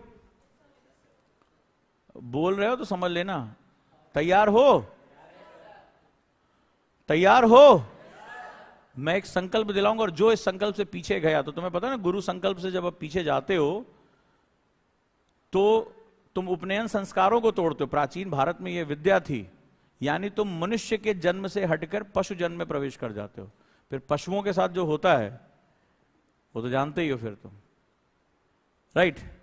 तो आपको संकल्प लेना पड़ेगा कि आप इस मेथड को फॉलो करेंगे। तो आज आपका काम क्या है? आज आप में से ज्यादातर लोगों ने पैसिव लर्निंग मुझे दिखाई है, तो सबसे पहले मैं आपको एक्टिव लर्निंग सिखाने जा रहा हूं। क्योंकि सिलेबस एनालिसिस जब मैं करूंगा, जा रहा हूं इंटर करने, तो अचानक से तुम्हें लगेगा तुमने मधुमक्खी के छत्ते में हाथ डाल दिया। अभी जितना सुंदर, सुशील, छोटा सा, प्यारा सा 1 2 3 4 लग रहा है ना, ये अभी जब तुम इसको टच करोगे और जब कारण प्रभाव तुम अपना लगा, तुम खुद रात में तुम्हें नींद आनी, तुम में से कई लोग बोलोगे आके, सर नींद आनी बंद हो गई, रात भर वही दिमाग में घूमता रहता है। अभी तो तुमने उसको टच ही नहीं किया है। अभी तक तो पूरा फैशन चल रहा है कि वो पीडीएफ होती है, पढ़ लो, ये टिक मार दो, ये पूरा हो गया।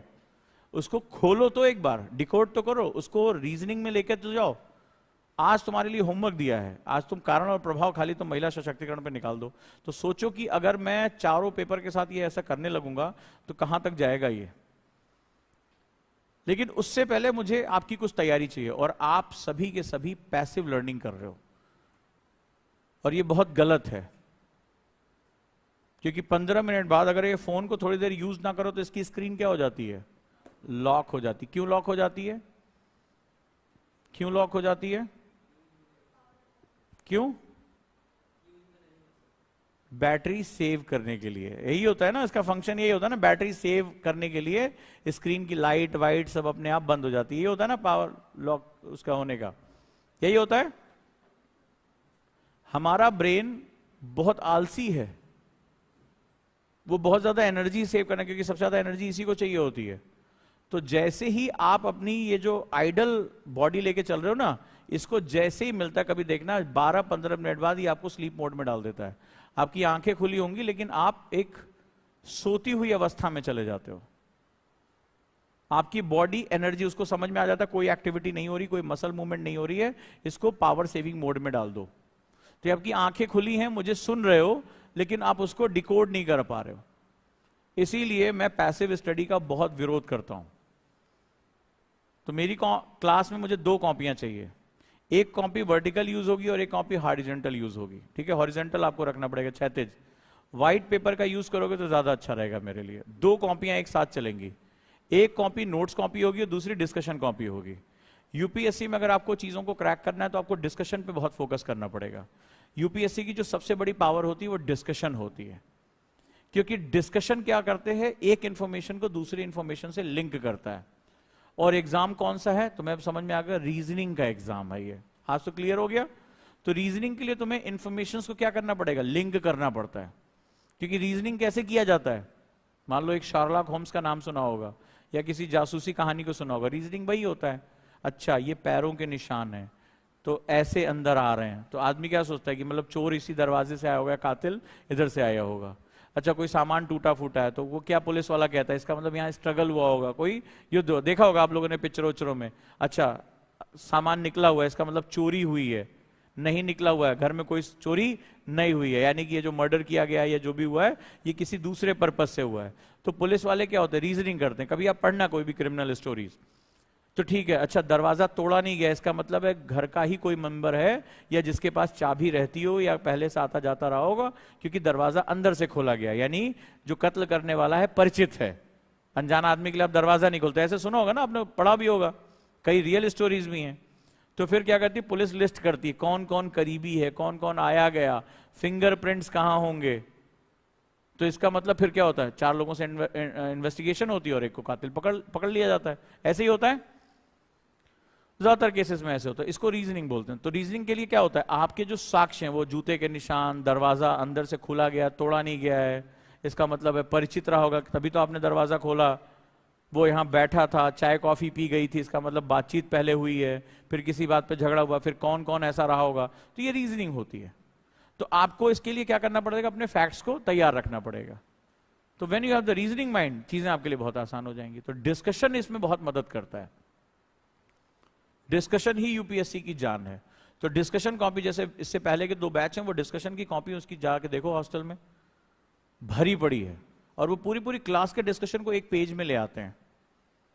तो वो आपको सीखना पड़ेगा, उसको बोलते हैं एक्टिव स्टडीज, यानी आप हर समय क्या होगा, एक्टिव रहोगे।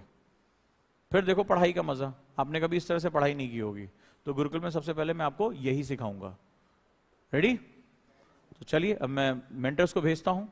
तो टीचिंग और मेंटरशिप ये 2 बड़े इंपॉर्टेंट है, और मेंटर्स के साथ आप अपनी कमियों को पूरा करते जाओगे, क्योंकि आप यहां उसी प्रोसेस के लिए आए हो। मेंटरशिप बहुत इंपॉर्टेंट सेगमेंट है गुरुकुल का। तो मेंटर्स अब हॉस्टल में भी बैठने जा रहे हैं, तो हॉस्टल का आपका एक शेड्यूल मिलेगा।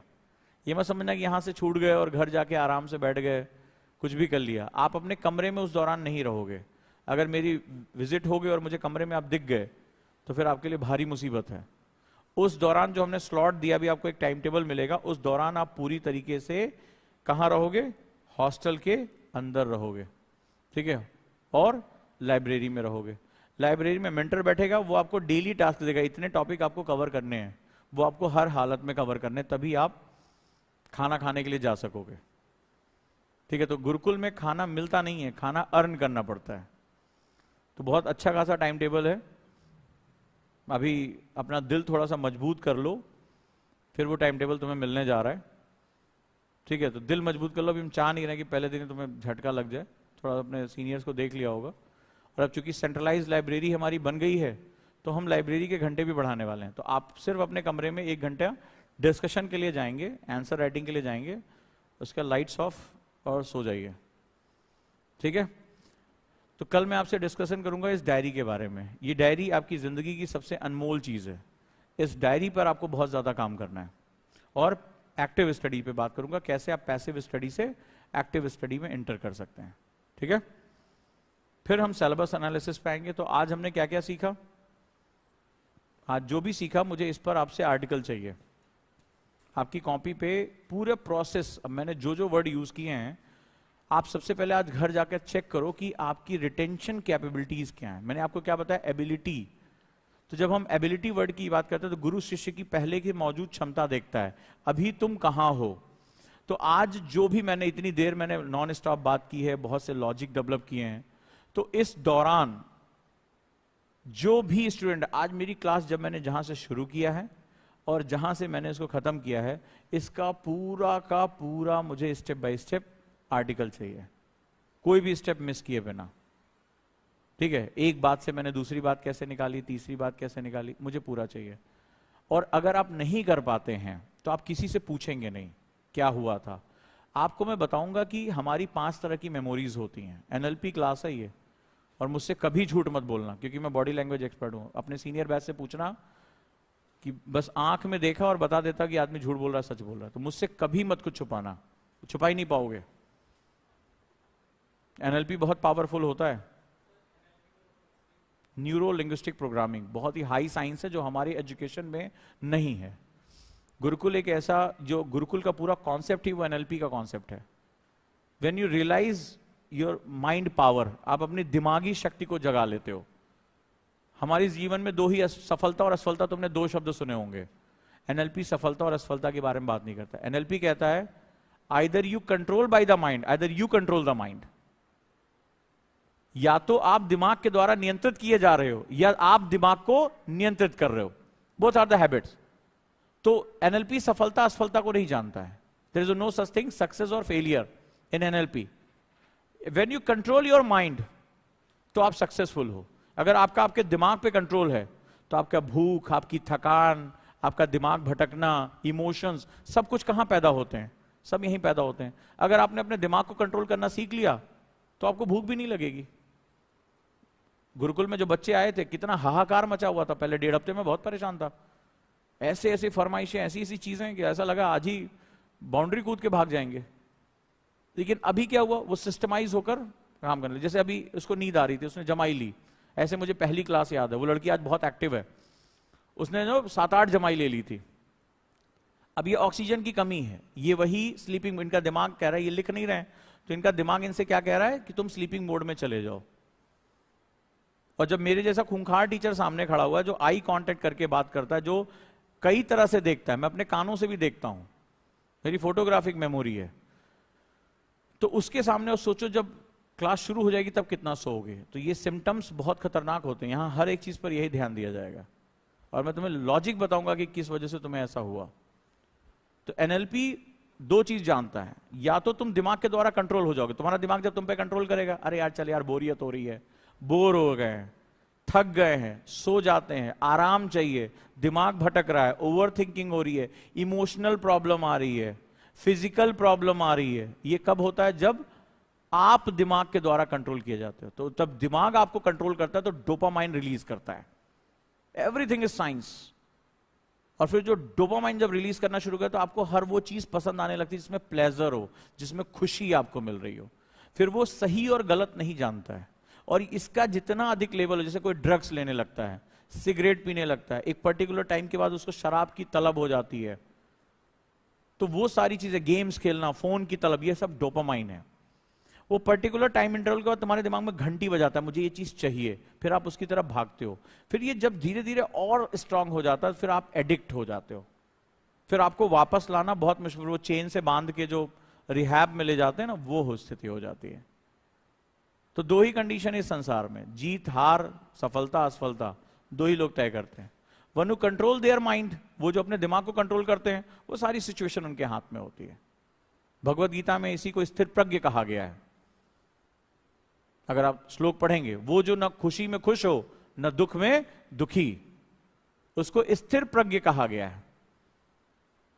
उसी को भगवान श्री कृष्ण योगेश्वर क्या कहते हैं? वो योगी है, वो कर्म योगी है, वो हर सिचुएशन में समान है। जो ना बुराई करता हो ना प्रशंसा करता हो, वो स्थिर प्रज्ञ है। तो वो जो चीज है वो सबसे इंपॉर्टेंट। वो क्या होता है? इसका सीधा मतलब होता है you control your mind. You control your mind. And when the mind controls you, फिर तो कोई खट्टे से आवाज हुई, तुम्हारा दिमाग उधर भाग जाएगा। जरा सा शोर हुआ, तुम डिस्ट्रैक्ट हो जाओगे। तुम कभी अपना साइंस लिखो, यहां पे बताऊंगा, अपने जितने भी चिन्ह है वो लिखो। किसी ने कुछ बोल दिया, तुम इमोशनल हो जाते हो, हर्ट हो जाते हो, कहते मैं हर्ट हो गया। ये सब कुछ और नहीं है। कोई तुम्हें शरीर को टच किए बिना कोई तुम्हें हर्ट कर देता, दिल टूट गया, इमोशनल मूड स्विंग हो गया, ये सब शब्द तुमने बहुत प्यार से प्रयोग किए होंगे। ये शब्द नहीं है, तुम्हारी कमजोरियां हैं, क्योंकि तुम माइंड के द्वारा कंट्रोल किए जा रहे हो। वो जैसा तुमसे चाह रहा है वैसा तुम्हें। और तुम्हें पता होगा कि ये जो डिप्रेशन होता है, ये माइंड के लिए ये भी एक प्लेजर है। कई लोग सैड सॉन्ग सुनते हैं, क्योंकि सैड सॉन्ग सुनते समय वो ड्रिंक करते हैं, वो एक अलग ग्रुप में बैठते हैं, सूरज उनको डूबता हुआ ज्यादा अच्छा लगता है। कभी तुम पढ़ो इनके बारे में, क्योंकि वो भी उनके लिए प्लेजर होता है। ये दिमाग के खेल बड़े खतरनाक होते हैं। अंत में कई बार तुमने देखा होगा, लोग सुसाइडल अटेम्प्ट करते हैं, हाथ काट लेते हैं। बहुत आपने देखा, एक एक्टर थे, बड़े खूबसूरत, सक्सेसफुल, सब कुछ, क्या कमी थी? लेकिन अपना जान देके खत्म, युवा अवस्था में, यंग एज में। तो ये क्या होता है, ये दिमाग सारा खेल खेलता है, उसको इन सब में मजा। कई लोग खुद को चोट पहुंचाते हैं। हमारे ही यहाँ एक बच्ची आई थी, अभी उसका एडमिशन कैंसिल करना पड़ा मुझे। उसने कई जगह अपने हाथ काट रखे थे, तो वो दुखी जब होती थी, चिल्लाती थी और ये सब कुछ, तो शी हर्ट हरसेल्फ। हमें भेजना पड़ा उसके घर। मैंने कहा ये तो बड़ा गलत हो जाएगा। और सिर्फ 5 मिनट की मैंने उसकी काउंसलिंग की थी, उसकी कुंडली निकाल के उसको दे दिया था, जो उसके माँ बाप को भी नहीं पता थी। तो ये जो चीजें होती हैं बड़ी महत्वपूर्ण होती है। अब कोई खुद को हर्ट कर रहा है, सोचो क्यों? उसका दिमाग उससे करा रहा है, उससे उसको रिलीफ फील होता है। तो इसको मत खेलने दो खुद से। एनएलपी तुम्हें बताता है कि तरीके बताता है अपने दिमाग को कैसे कंट्रोल रखना है। और एक बार तुमने अपना दिमाग कंट्रोल कर लिया तो तुम जो चाहोगे वो तुम्हें मिलना शुरू हो जाएगा। लेकिन उसके कुछ नियम होते हैं, वो नियम तुम्हें फॉलो करने पड़ेंगे। और वो मैंने पहली क्लास में से पहले की क्लास अगर आए होगे तो मैंने तुम्हें बताया था, टाइम और स्पेस थ्योरी। तो गुरुकुल कुछ और नहीं है, तुम्हारी स्पेस को जैसे ही तुमने इसको स्पेस दी, ये भाई साहब भागता बहुत तेज है, पकड़ नहीं पाओगे इसको। तो गुरुकुल में जो हमने शेड्यूल बनाया है वो टाइम स्पेस को श्रिंक करने के लिए बनाया है। कि पहला नियम है, इसको जगह मत दो, जब ये रुकेगा तब हम इसको पकड़ेंगे। किसी भागती हुई चीज के ऊपर तुम नहीं उसको पकड़ सकते। तुम्हें घोड़े पे चढ़ना और घोड़ा दौड़ रहा है, खूब तेजी से दौड़ रहा है, अब तुमसे कहें कि घोड़े पे चढ़ जाओ, तुमको दांत वहां सब टूट जाएंगे। तो घोड़ा जब स्थिर खड़ा होगा तब तो तुम उस पर चढ़ने की कोशिश करोगे। तो दिमाग दौड़ रहा है, तुम कहते हो कि अनियंत्रित है, ओवर थिंकिंग हो रही है, इमोशनल ब्लॉकेज है, और तुम उस दिमाग को उस हालत में एकाग्र करना चाहते हो, यानी रोककर फोकस करना चाहते हो। और घोड़ा दौड़े जा रहा है, दौड़े जा रहा है, तुम जितना रोक रहे हो उतना और तेज दौड़ रहा है। अब कल्पना करो ऐसे घोड़े पे तुम चढ़ पाओगे और चढ़ने की कोशिश करोगे तो हाँ, चोट लगनी तय है। वही चीज हमारे जीवन में भी है, वही चीज हमारे जीवन में। तो सेम चीज ऐसे हो रहा है। तो पहले उस घोड़े को रोको। तो गुरुकुल का जो मॉड्यूल है वो क्या है, उस घोड़े को रोको। पहले रोको, देखो उसे, फिर इस पर चढ़ने की कोशिश करो। तो आपको ये शेड्यूल को आप अपना जो एक कहते हैं ना रिलीजियसली इसको फॉलो करना है। और मैं ये तक बोलता हूं, अगर वहां पे आपको लाइब्रेरी में बैठना है, आप पढ़िए ना पढ़िए कोई फर्क नहीं पड़ता। आप चुपचाप, अगर 4 घंटे मुझे चेयर पे बैठना है तो बैठो। पहले इस मसल्स मेमोरी को डेवलप होने दो। हमें तो मेमोरी बताई गई यहां होती है, सबसे पावरफुल मेमोरी तो मसल्स मेमोरी होती है। ये तुमने जिस दिन डेवलप कर लिया, मैं तो कई बच्चों से क्वेश्चन पूछता हूं, ब्रश करना, अगर तुम ब्रश करके ना हो तो कैसा फील होता है? लगता है ना कुछ छूट गया। नहाने की आदत है, खाना खाने की आदत है, तो क्या होता है अगर वो चीज ना हो तो कैसा फील होता है कि आज कुछ रह गया। लेकिन किसी को ऐसा फील हुआ कि आज न्यूज़पेपर नहीं पढ़ा, आज आंसर राइटिंग नहीं की, आज इतने आंसर नहीं याद किए? ये फीलिंग कभी नहीं आती है हमें। क्यों? वो भी तो एक्ट है, ये भी एक्ट है। तो जिस दिन तुम्हें ये फील होने लगा आज मैंने 5 आंसर नहीं लिखे, मेरी लाइफ में कुछ कमी है, वो तुम्हें रिकॉल करा रहा है। आज मैं 4 घंटे मैंने ये बैठ के पढ़ाई नहीं की, उस दिन तुम्हें, तो जिस दिन तुमने अगर ये कल्पना करो अगर ये हो गया तो तुम्हारे लिए सक्सेस कितनी आसान हो जाएगी, कितनी आसान हो जाएगी। क्योंकि हमारा पूरा एजुकेशन सिस्टम मेमोरी और ब्रेन के बारे में बात करता है। मसल्स मेमोरी तो तुम में से कई ने पहली बार सुना होगा कि ये कौन सी चीज होती है। तो गुरुकुल मसल्स मेमोरी को डेवलप करने का नाम है कि हम तुम्हारी पढ़ाई की आदतें बना देंगे, डिसिप्लिन की आदत बना देंगे, तुम्हारा शरीर डिमांड करने लगेगा पढ़ेंगे। और ऐसा नहीं कि बहुत आसान था, ये पहला 1 महीना आपके लिए बहुत कठिन जाने वाला है। तुमसे जो सीनियर बैच में उसमें बहुत से लोग थे लाइब्रेरी में बैठने नहीं आते थे, वो अपने कमरे में रहते थे, उनको उस समय रेस्ट करने की आदत थी। 50 लॉजिक मेरे पास आए थे, पकड़ पकड़ के सबको लाइब्रेरी में बिठाया, डांट डांट के बिठाया, जा जाके वहां हॉस्टल में छापेमारी की, तब वो वहां बैठना शुरू हुए। धीरे धीरे रजिस्टर रखवा दिया, अटेंडेंस वार्डन बिठा दिया कि कोई भी निकलो उसको निकाल के बाहर करो। सबसे वीडियो मांग ली, कैमरे लगा दिए कि अभी ये इतने बजे हैं कि नहीं है। तो सबको लगा अब कोई बचने का चारा नहीं है तो बैठो। अब जब बैठने लगे धीरे धीरे तब उनको उसके फायदे नजर आने शुरू हो गए। अब वो हैबिचुअल हो गए। क्यों? तुम्हारे सीनियर बैच में होता है वैसा, टाइम से बैठ जाते हैं। तो वो रीजन वो है कि आप उसको फॉलो करते हो। तो गुरुकुल को फॉलो करोगे पक्का, 1 साल बाद आप एक बेहतरीन इंसान बन के निकलोगे, इस बात का मेरा वादा है। Thank you.